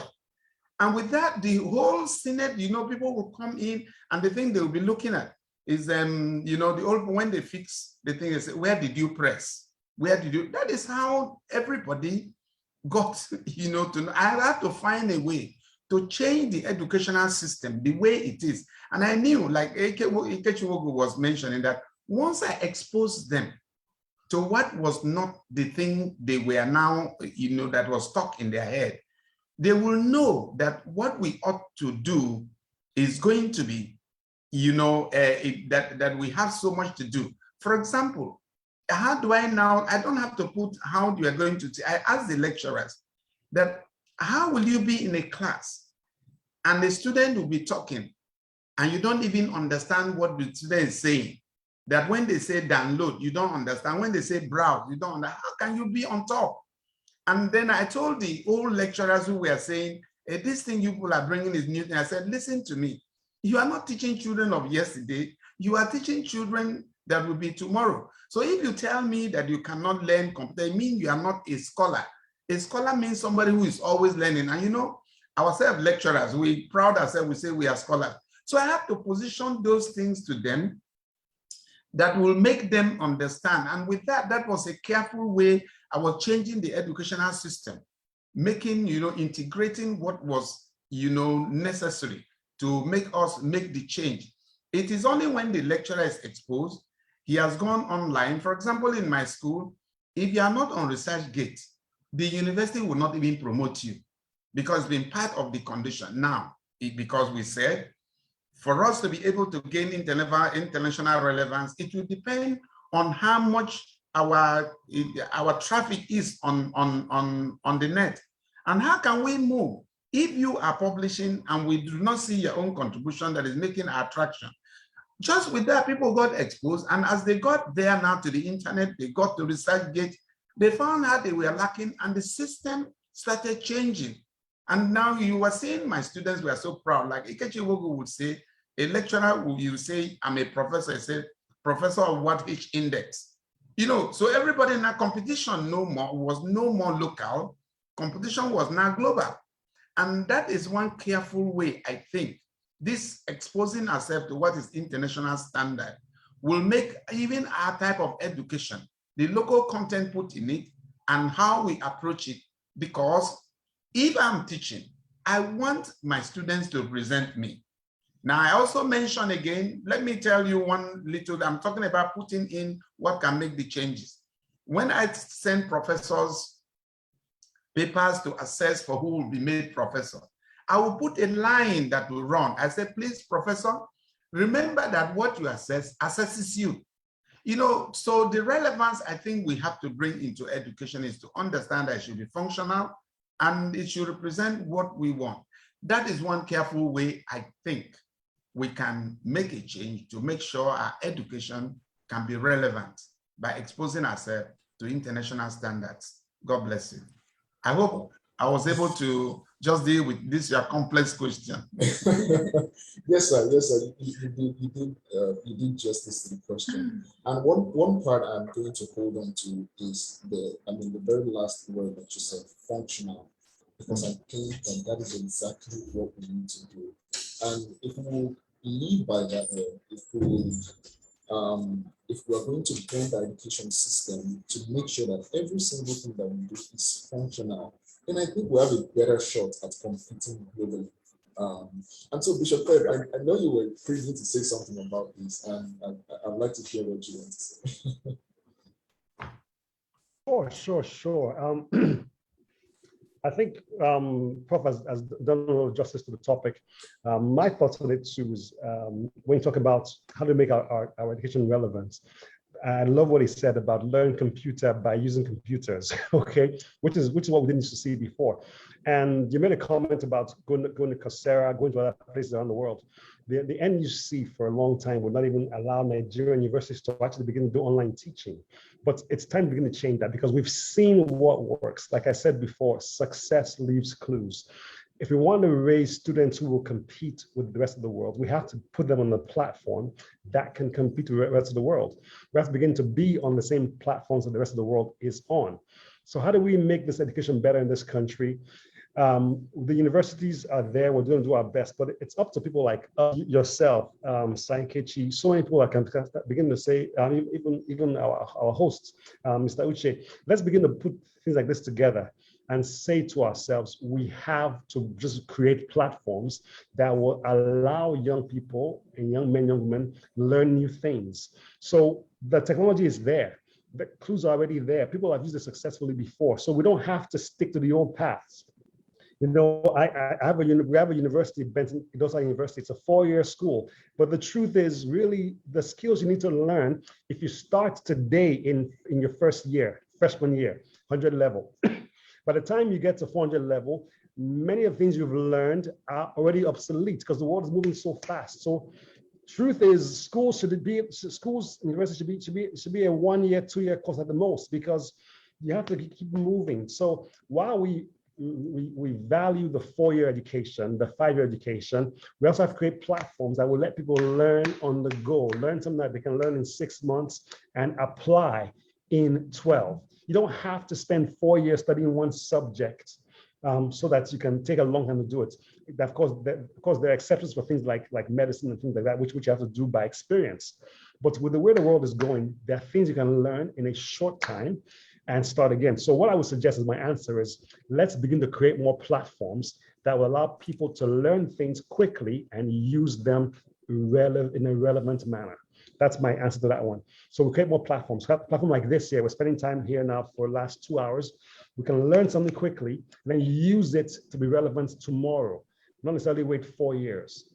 So the university system is very good because it gives you a certificate. That's what the world values. But the truth is, learn something quickly, use it fast, be relevant. That's what I want to suggest. Let's create platforms that will help us learn things fast and be relevant tomorrow. Wow, that's amazing. I mean, Yeah, can I contribute a little to what? Absolutely. I like the point Bishop Feb just made. You know, as an experience in business, we produce softwares, and it happens that sometimes through the ecosystem of development of the software, by the time we're getting to the endpoints, we realize ourselves that the some of the softwares are already obsolete. Things are changing that fast, and so we always have to innovate and re-innovate, invent and reinvent ourselves, shifting our mindsets. So we have changed the notion of our organization as an organization. We call it SimForest Campus because it's a learning school. Everybody, research and development is all of what we do. We just need to research, not just research and development, but now research for development. So we take scenarios and ask ourselves the lines of best fit, okay? Whether it's in education, we have evolved from education interests, okay, strictly to e-government system. So we're looking at, the courts, we're looking at the health systems, we're looking at the entire frame of e-governance. And, the beauty of this is the ease of performance that administrators will get to enjoy irrespective of their platform of play. And so we just have to walk that fast. It's amazing where you still find institutions today that are still on the analog mode. And you begin to wonder, a lot of students are in these institutions. It's as though you're throwing an ordinary man who doesn't know how to swim to the wild ocean. And anyhow, he survived. So most institutions today are like that scenario. You just get students in because it's a renowned institution. You throw them into the water, and anyhow, if they survive, they survive. If they drown, they drown, which is why the job performance index in Nigeria is really poor, because we're not intentional. We're not really directed, okay? But when we get more directed and analyze systems better, especially comparing learning content with industry needs, industry performance, it becomes easier to have, a better directed platform for expansion and for global acclaim. That's my thinking. This is. I love that part about industry performance, because if we actually just send people to school just to go and learn the book material only, it doesn't actually prepare you for industry. So let's go back to what Stephen just said about QBasic. Some schools are still teaching basic, they're teaching Fortran, okay, which is nice because it sounds good for the NUC, but it does not have any relevance for the industry. And if you go to the industry and they say, press any key, say, please, sir, where's the any key? I can't find the any key here.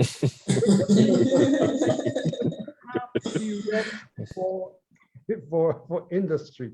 I love that. I'm going to steal that phrase. Research for development. If I'm not copyrighted, I'm going to copyright it soon, please.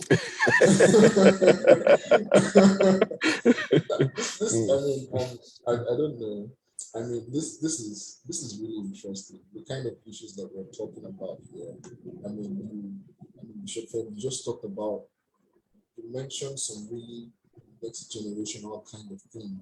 I mean, why should we have 4 years of school when we can do 2, when we can do 1 year, 3 months, 1 year, 6 months for some courses? And I like the angle that you took it to, Sankechi, because I mean, these things is much like riding a bicycle. You don't learn how to ride a bicycle by reading a book. You learn how to ride a bicycle by riding the bicycle.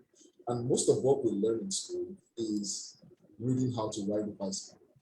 And I mean, when we have more practical things, when we are teaching more practical things, more hands-on things, when the school system actually is also integrated with businesses, with the corporate world, where we can have some kind of relationship that allows students to practice that allows, because many of us in Nigeria, young people, and I'm happy to represent the bulk of us, is that we are taking internships outside the country, right? We're taking internships in many places, especially now that remote working is a thing, right? If we don't do something right now, really quick, I think we're going to lose the bulk of our Nigerian talents. God help us. And thank you so much. Prof talked about education being functional, and this is amazing. I think that the government should listen to this. Maybe we are going to find an email of somebody in government, so that we can send this to them. We put in a package nicely. They will just deceive them, and they think it's something, and they should just listen to this, because it's been so exclusive. Thank you so much. That's all from me. I'm going to let Nia take over. Okay, thank you so much. Guys. Just one last thought. I would love you guys to give us your final thoughts on this theme, and I call it the economics of a failed system. The economics of a failed system. The three of you have basically talked about it in your different ways of interaction. There are people who make profit from a failing system, and if I was allowed to think, I would say that these are the people who somehow stand in the way of this development that we are looking for, this advancement that we hope we should have. There are people who get something from it. Now, some of us have tried to face these people head on. I remember in the first year Professor Fakai was Vice Chancellor, he was kidnapped. I was in the car with him that day. And that entire terrorizing experience was because he was dealing with some people who were making profit from a failed system. And so this is what Nigeria has become, or this is how we see Nigeria now. We try to operate and learn as independent professionals, not necessarily trusting the system that we have. But we want a future to work. We want to actually make Nigeria. We want to learn the things that we need to learn here in Nigeria and grow as Nigerians. I would ask just the three of you, your final thoughts on this. How do we progressively edge out these people who want the system to stay failed for their profit? How do we edge them out? What do? Young people can be very forward, but beyond being forward, we also know that three of you are administrators, so you know how to use systems. So in a short time, I would say 60 minutes, 60 seconds, or 120 seconds, three of you, how do we edge out these people who leverage on this economics of the failed system? And because I think that is what young people need for us to have hope and trust that we can make and grow in Nigeria. So I'll let Prof start, and then Bishop Feb and Bishop. Yeah, I think the interesting one I will have to do is Niabare talked about I was kidnapped, a very light, in the light mode. Those who kidnapped me asked me who I was. I said I was the Vice Chancellor. And the young man said, "Oh, Vice Chancellor. Okay, don't worry then, the Chancellor will take care of the school." Because I was only a vice. But I think, let me just mention, I think what I think we should do, I don't have any other thing to say. The simple thing I would say is digitalize Nigeria, and that will get it right. Thank you. Thank you so much, Prof, for keeping it from Bishop Feb. Okay, so my answer for this one is simple. I like what Prof said in the beginning too. You mentioned that the more we make things work and digitalize them, that way people can't come in and make things bad. My answer for it is it's difficult to go against something head on that's so entrenched. So I would suggest the system of outflanking. So outflank means that you don't attack something directly. If you remember the movie Gladiator, when they used to fight wars in the old days, they would come one army would come here, one army would come here, and they just fight. Whoever was standing at the end would be the winner. What some armies began to do is they wouldn't just come from the front. They'll come some from the front, send some on the side, send some on the other side, and by outflanking, by going on different sides, eventually they will defeat the other armies because they have to learn new ways of war. What I would suggest again is this for Nigeria. Instead of going against the entrenched systems that are so entrenched that will not let things work, begin to raise other systems that work.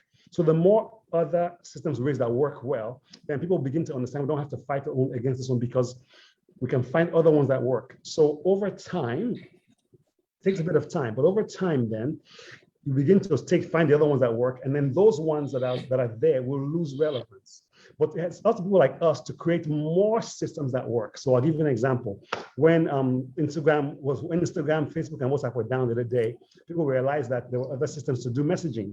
They went to Signal, they went to Telegram, because they saw that other ones were working. So if we create more other systems that work, the more we have other things that work well, then we begin to make the ones who are entrenched lose relevance. So how do we do it? It's up to people like us, people like you, Uche, Sa Nkechi, Prof, to create more systems that work. So we're going to create more things that work. And the more other ones we have that work, the less the ones that are entrenched will have that stronghold. That's my suggestion. Let's outflank the current system and make new ones work. And then that way our young people can go to these other ones and get better. Oh, thank you so much, Bishop. All right, Saike Chimogu.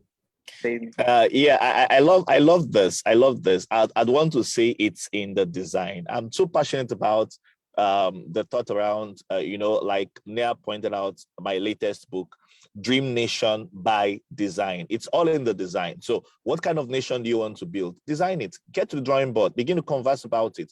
Okay. Find out what doesn't work. Get it off. It's like a cancerous system. So sometime like a year ago, you would have seen footages of an operation being carried out for the new Nigeria. Now you discovered it was difficult because the old Nigeria was cancerous, but hey, a new Nigeria will be birthed out of the old Nigeria. All we need are just some minor repair works. And so delving into the question, there's a particular component of the book. Now, the book is styled around the second stanza of the national anthem. So those are chapters: O God of creation, direct our noble course, guide our leaders right, help our youth the truth to know, in love and honesty to grow, and living just and true. Then we get to the component, great lofty heights attained, before we look at to build a nation where peace and justice shall reign. And so when you look at great lofty heights attained, we need to realize what heights we want to attain. Are they great enough? Are they lofty enough? So for example, you want to go into sports. Are you going to participate in the Olympics just to answer present, just for the sake of it? Or you're going to win laurel? So sometime there was an innovation conference in RSU back in the day in Rivers State. And a certain young boy, Prof loves to talk about this, a certain young boy was asked, he won the innovation competition. And then he was asked, and he said something really striking. He said, I would never go in for a competition just to participate.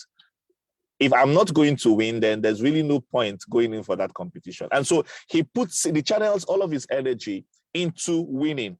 He anticipates victory. He anticipates the kind of stiff competition he's going to meet, and then he finds ways to beat them. So if we are going to lofty dream, it's about, being intentional about the kind of educational system we want to create. What is the best of the world currently, and how can we beat that until we get to the point where, one of my classmates in secondary school always beat everyone in class. And one day I walked up to him and said, I'm going to beat you. And he smiled at me and said, you're competing with me, but I'm not competing with you. You want to beat me, but I want to beat the 100% mark. So what's our benchmark? Are we striving to catch up with the world and beat the world, or we're getting to a mega placement where we are competing with nature, competing with the very best of innovations, reinventing ourselves, re-innovating ourselves until we get better than what we were yesterday, and on and on and on. Lofty dreaming in sports, in education. What kind of educational system do we want to build? What kind of agri solution do we want to build? What kind of military intervention do we want to build? So it may never have existed before, but we sit down and we dream it and we design it. If you can dream it, you can design it. If you can design it, you can create it. If you can create it, you can have it. And if you can have it, you can beat the world. You can beat the world. I feel those are the first steps. Those are 4 tastes to advancing our national cause. And you know, I believe in thriving up there, and we can make it. We can make it. We can.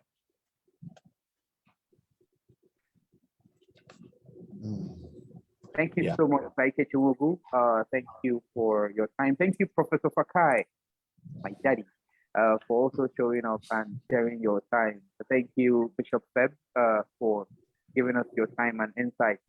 It's been a great time here in conference, and conference still goes on. We have a final session this evening, but I'll let Banji take us to the next level.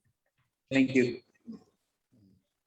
Okay, all right. Thank you so much, Prof. Thank you, Sankichi, and thank you so much, Bishop. So we actually have another session right now, and this is a talk show. But don't worry, we're going to make this one really short. I think we've had so much already from our panelists this morning. And the person that we're having on this talk show is my friend. It's my friend, and we're talking about understanding business legal frameworks. This is especially for us business people. His name is Barrister Victor Opatola. And I'm just going to talk a bit about him. And one thing that is hard not to notice about him is that he's a passionate lawyer. Barrister Victor, let me raise your hand. Just let me know that you're here. I'm going to say a bit about you, and then we'll start the session right about now. He's a legal expert at Udo, Udoma, and Bello Osagi. He also works at Obono and Associates. He also works at FBI Legal, studied at the University of Abuja, and he's been an inspiration to me personally with the way he gets to work. Right, he deploys his legal knowledge with such passion. You know, he reaches out to business people, try to help them with what they do, and I do not think that we have a better person here right now to talk to us about understanding business legal framework. So welcome, Barrister Victor. If you don't mind, please turn on your camera and the audio so that we can get started.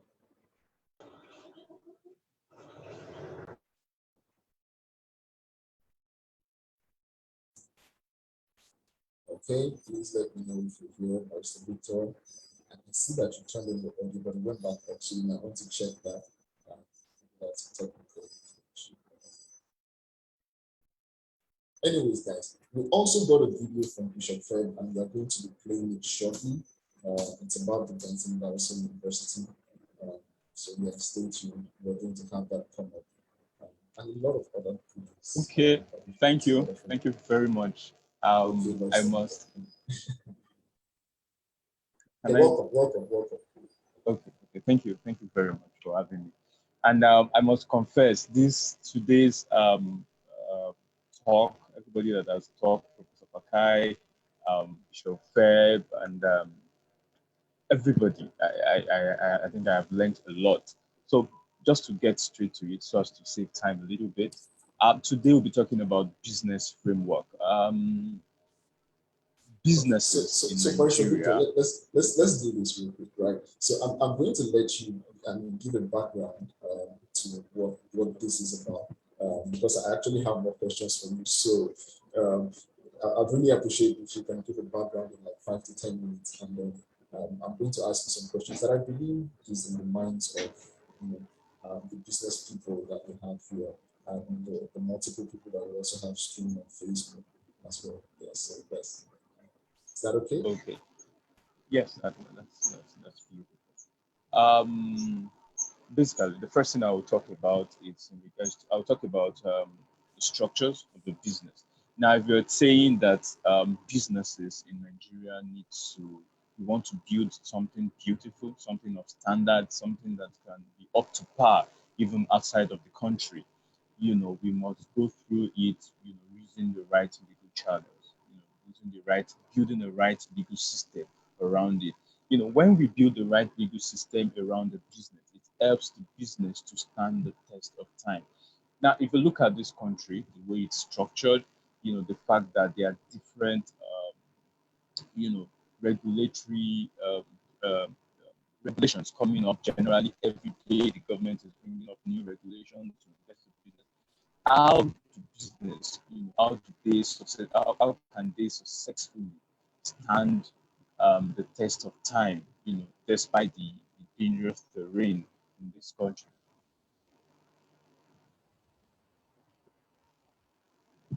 Despite the dangerous legal terrains in this country.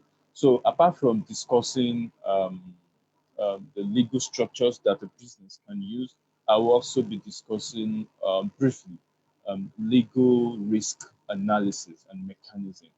Basically, what this will do is to help businesses. A lot of business believe that the best use of a lawyer, the best way in which a lawyer can come into your business um, is when there's already fire on the mountain, when you're already at risk of litigation, where you're already at default in regards to fines and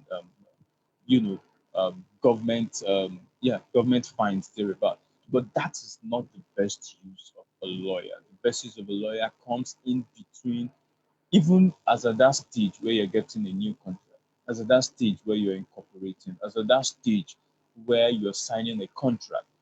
That is the best use of a lawyer. So when we will talk about legal risk analysis today, it will show us that as a lawyer, your lawyer can preempt certain situations that will save you cost, that will save you liability, that will save you from from unnecessary expenses. So those are those things we'll be discussing about, and I would love so much to also hear questions from people that are watching. So the first thing I'll talk about today, I'll go back to that, that's business structure. A lot of people believe that the first thing you do, so some people don't even incorporate their business. They don't understand the importance of incorporating a business. Now, there's always a difference between you that owns the company and the company itself. Why do we always talk about incorporation? It's that it protects you and your asset. It alienates you and your personal asset. For instance, if I start a company, if I start a business today, and I do not go through the process of incorporation, what it means is that the debt of the company, the risk and the liabilities of the company will be on me as an individual. That's the implication.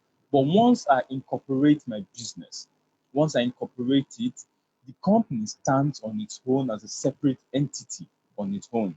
That means the company can own its own car, can own anything the company, even if the company is in default, it is the company that will be held, not me personally that owns the company. And this also help most especially if this is used in regards to the liabilities that the company incur. And apart from that, I think that's the basic. Everybody knows that. In line with, this was not actually what I prepared, but in line with what I've heard the speakers talked about, I think I just need to tweak it a little bit.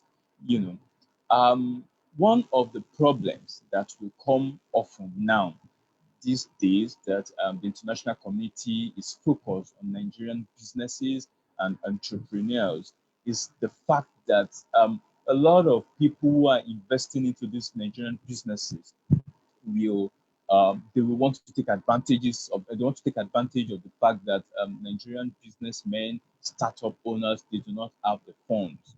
So what do they do in most instances? They might want to throw in a little bit of money and take a major chunk of the shares of the company. So most often than not, what do I advise startups, businesses, people in tech? What I advise them is, there's always a lawyer suited for you. In case you don't have the money, the resources to get a lawyer, always look around for lawyers. There are lawyers who can be amenable to your particular situation. Always look around for them, and they will be able to help you. Now, for instance, recently there was this matter that came before me. Somebody came to me, he gave me an example of, he gave me an instance of where somebody wanted to invest in this company, and the person is demanding that it takes a major chunk of the shares of the company. This company is not an idea, and this business is not an idea. He has already started the business, and the the probability that good money will start coming in is, is actually getting very clear. So this man comes, say, I want to invest these are millions of naira into your business, but I'll be taking 70% of the shares. Then he asked me, what can he do? He has spoken to a lot of lawyers, and basically what they told him was that it's not a good deal. A lot of persons have actually advised him against it. But what did I say? I told him that there are legal solutions to a lot of problems. If the man is saying he wants 70%, yes, there might still be an advantage for you. What I told him was not all shares are not equal. The fact that you have 70% shares in a company does not mean that those shares will give you overriding interest or controlling interest in the company. What do I mean by this? All shares are not equal. That's just the word. That's the sentence. Now, for instance, now there are different sort of shares. There's preference shares. There's ordinary shares. For instance, now, if I use preference shares and I have 10 preference shares, for instance, now, my 10 preference shares, or I can just, all these things are shareholders agreement. I can couch the shareholders agreement in such a way that the 10 shares I have will beat or will have more weight compared to the 100 shares that you have. When I say this, what do I mean? What I mean is that there's a way it can be done that my 10 shares can be couched in such a way that there will be preference shares, and the shares you will have will be ordinary shares.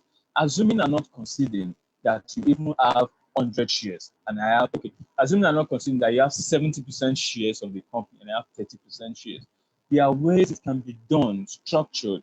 That is part of the legal structure of the company. There are ways it can be done that your 70% shares, when it comes to decision making in the company, my 30% shares will beat your 70% shares. And there are other ways in which the controlling, you can have a controlling interest in the company. For instance, now I do advise people, there's certain things you must look up, you must just zoom into. Now, if you want to have a controlling interest in the company, it's not only about your shares.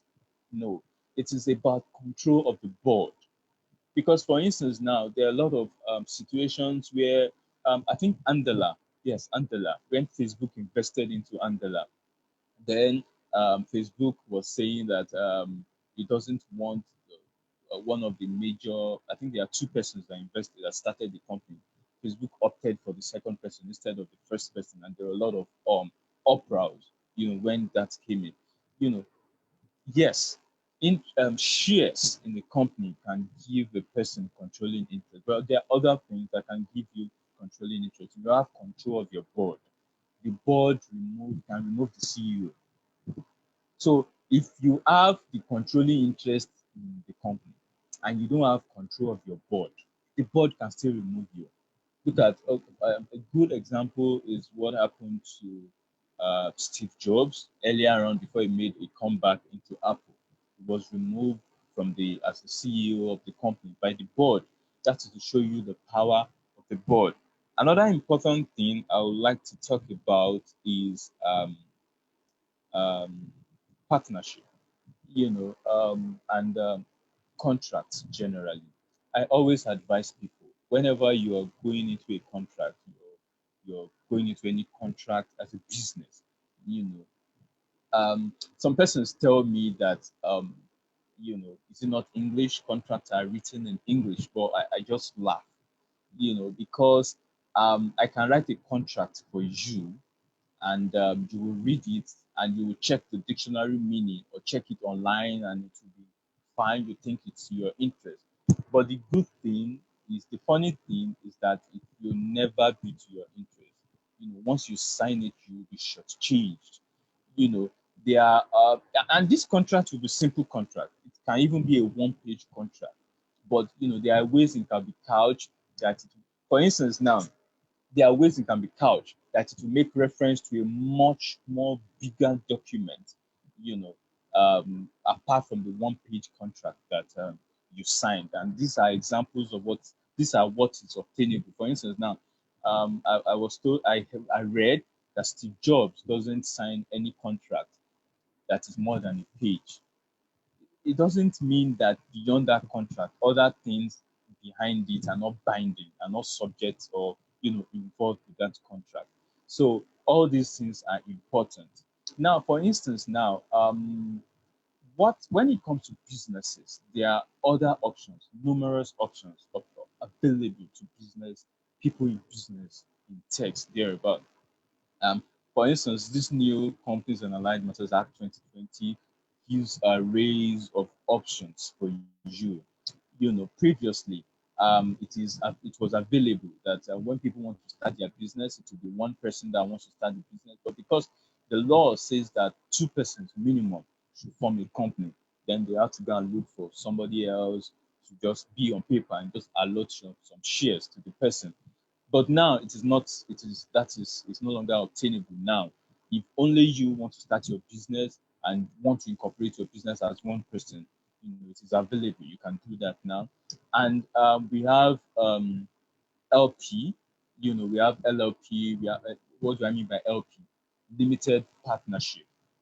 For instance, now I and Banji, we want to go into a business. Okay, let me talk about partnership generally. Partnership, there's something you must know about partnership. When you enter into partnership with anybody to do any form of business, the liability is on both of you. That is one of those things about partnership. And if it is not in writing, then your liability becomes even more huge. For instance, now, if I'm going into partnership with Dangote now, for instance, now, and we incurred liability in this business that I and Dangote ventured into. Because Dangote is much more richer than I am, Dangote will end up,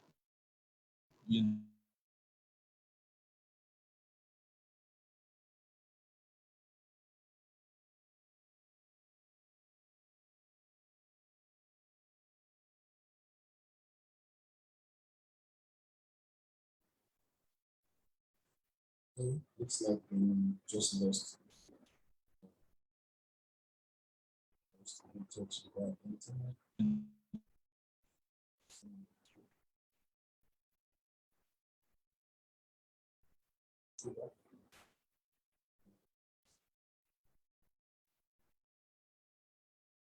So let's just give him like 30 seconds and see how that goes.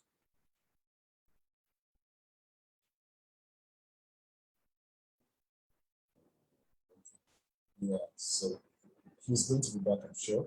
If you have questions, please type them in the chat box. If on Facebook, please type your questions in the comments and take your questions. So the computer is back. I think that was network. So Welcome. can I continue? Absolutely, you can continue. Okay. So I was presently talking about partnership. The fact that once you enter into a partnership, it is always safe for you as a person to make sure that the partnership is in writing. Ensure that the partnership is in writing. Let the rights of each individual and the liability of each individual, let it be in writing. These are very, very important. Now, the options led to incorporate your business. You have, like I was saying, you have wide arrays of options. Most often than not, it is always what's the name? LTD. A private company. A lot of it is, except your company is so big and you want it to be listed in the Nigerian Stock Exchange. That is the only reason why you want to be incorporated as a public liability company. But most often than not, your businesses that go through incorporations are always private liability company. Another thing I would like to talk about is a lot of there are regulatory there are sectorial regulations that a lot of business people do not take cognizance of. If you're venturing into a business, you have to sit down with your lawyer. then go through the sectorial regulations. For instance, if you're going into insurance, there are sectorial regulations for insurance companies. If you're going into financial fintech, the sectorial regulations for fintech. You must be cognizant, you must take cognizance of all these sectorial regulations, so that you don't fall foul of these regulations, which can be very, very, very, which can be very dangerous for your business, so that you don't spend unnecessary money in paying fines thereabout. Another thing I would like to talk about is a lot of businesses have websites these days, but they do not take cognizance of data protection laws. I bet a lot of us here have our own website, but there are data protection laws that when I look through a lot of websites, I just see obviously that this website is falling. This company, because it's not about the website, it's about the company behind the website, falling foul of data protection laws. I'm just saying this thing because of time. I would have loved to delve in deeply into this, and I hope questions that will be asked will afford me the opportunity to explain more on this. So, websites that you have, ensure that it's in line with data regulation laws in this country, and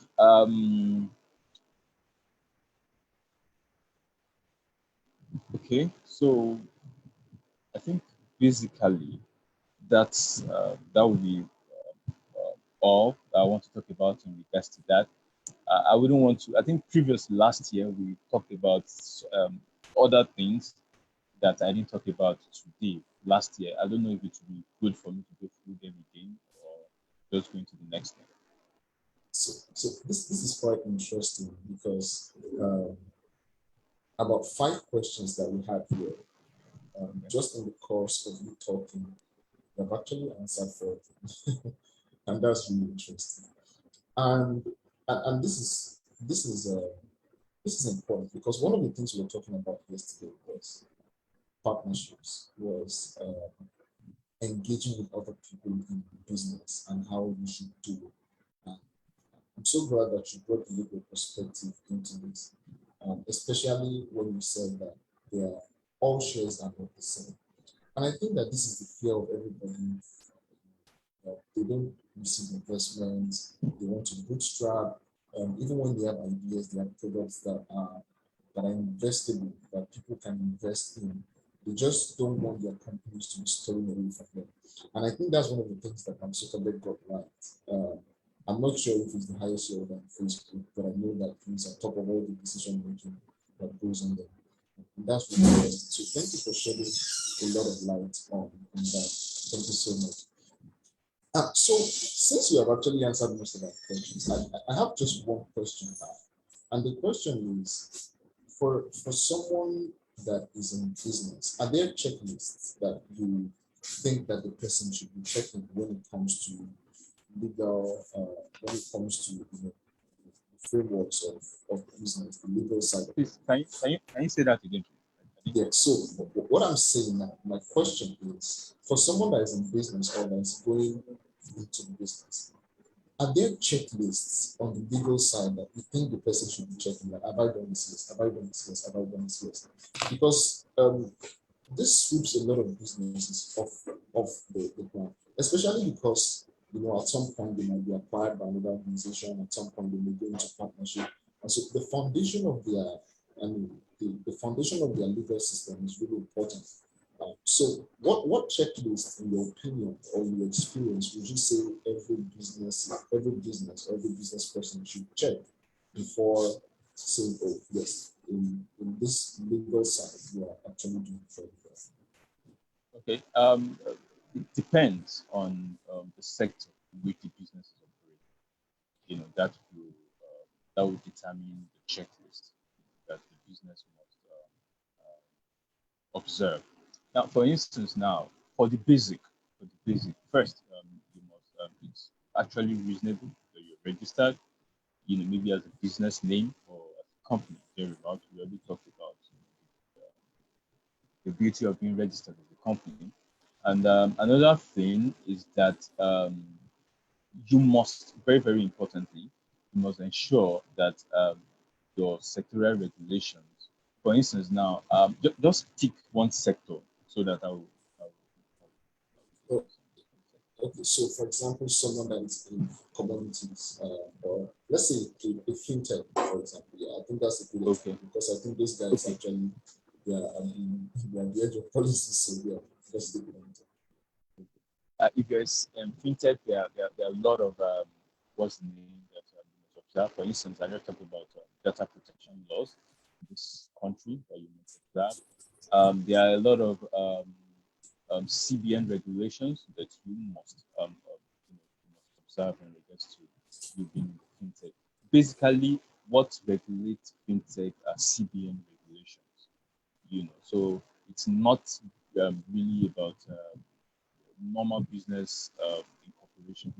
It goes beyond that. And very, very importantly, there are documents which is always advised. I always advise people to ensure that they sign. If you're going into business, you're going into partnership with people, have a partnership agreement. If your business is, even if it's a private company and also have shareholders, it's always advisable that you have shareholders agreement to shareholders. If investors want to invest in your company, then you must have all the necessary documents. If you're at the proceed stage and you want to raise money, you go through the necessary documents and make sure they are all signed, and make sure you don't fall foul of any of these important documents to sign. So there is no checklist to be observed. Like I said, it depends on the sector that you're working in. But the basic ones are what I've actually mentioned so far, and it's actually great if all businesses ensure that you observe. Oh wow, thank you so much for that. And I think that a lot of businesses we hire and do all that stuff, but we don't hire lawyers, especially when we're starting a business. And so I also think that it's important that you get a lawyer. If you're really ready for business, you need a lawyer. And like person just said, even if you can afford one, you will find a lawyer that will be able to make an exception for you or find some plan for you that is easy for your business. And I think there are many lawyers that are willing to work with you out there. This has been an interesting session. We've been here for around 2 hours and 30 minutes. And I think it's about time now. I'll close the morning session and then we'll be back again this evening with another session from, and this is delivered by the convener of Making Nigeria himself, Uche, and we want to be there. We want to be there. He's not had an actual session since this conference has started. And so we're having an amazing session this evening. So we want to join in and be there. Thank you so much, Barrister Victor. Thank you so much for sharing with us from the wealth of knowledge. Thank you so much. So yes, everyone, ladies and gents, this is the end of the morning session with the Making Nigeria Exhibition and Conference. And we'll be right back later this evening. The time is 6 p.m. And you set your alarm, check the calendar, make sure that you are ready to participate this evening. And yes, that's it from us here at Making Nigeria. Thank you.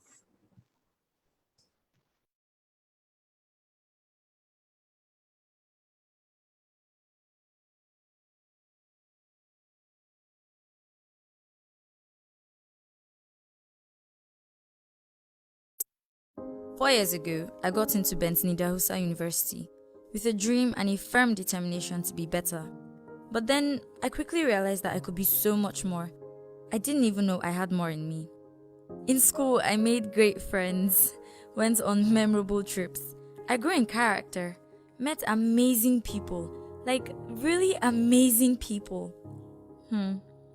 It's 4 years now, and I can proudly say I am better than I ever imagined. For more information, please visit www.biu.edu.ng or call 0814 990 6200. Benson Idahosa University.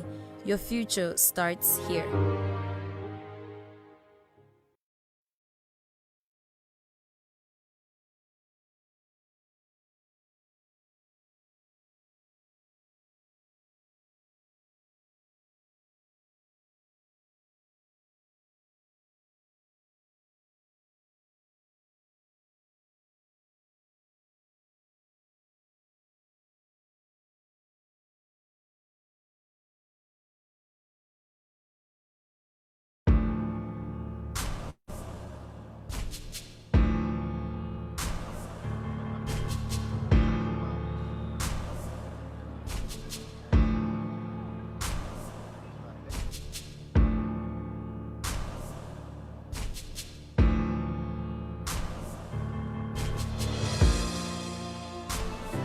Yeah.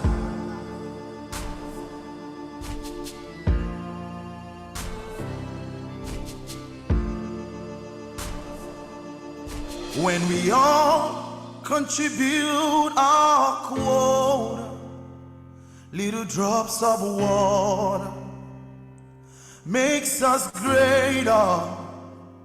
No matter how far we've gone, we can get better. Harnessing our wealth, one business at a time.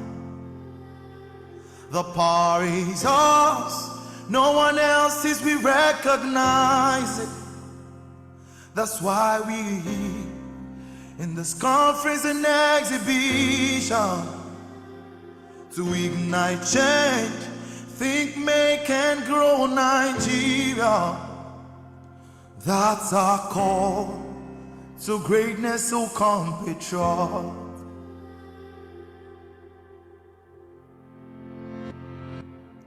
When we all contribute our quota, little drops of water makes us greater. No matter how far we've gone, we can get better. Harnessing our wealth, one business at a time. The power is ours, no one else's, we recognize it. That's why we in this conference and exhibition to ignite change, think, make and grow Nigeria. That's our call to greatness, to compatriot. Only we can make Nigeria great. No one else can change our nation's fate. When we're making Nigeria, we make Nigeria. Only we can make Nigeria great. No one else can change our nation's fate. When we're making Nigeria, we make Nigeria.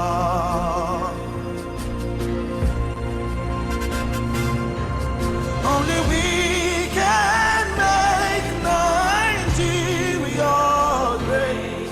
No one else can change our nation's fate. When we're making Nigeria, we make Nigeria.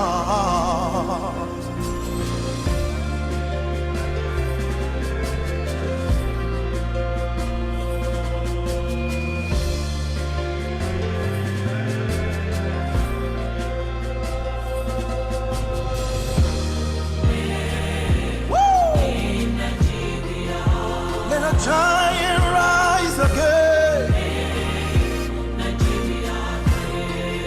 Let Nigeria stand up. Think, make and grow Nigeria. Hey, one business at a time, we change Nigeria. Yeah.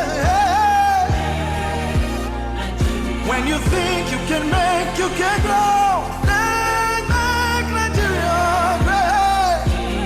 Doesn't matter what you do, let's make Nigeria great.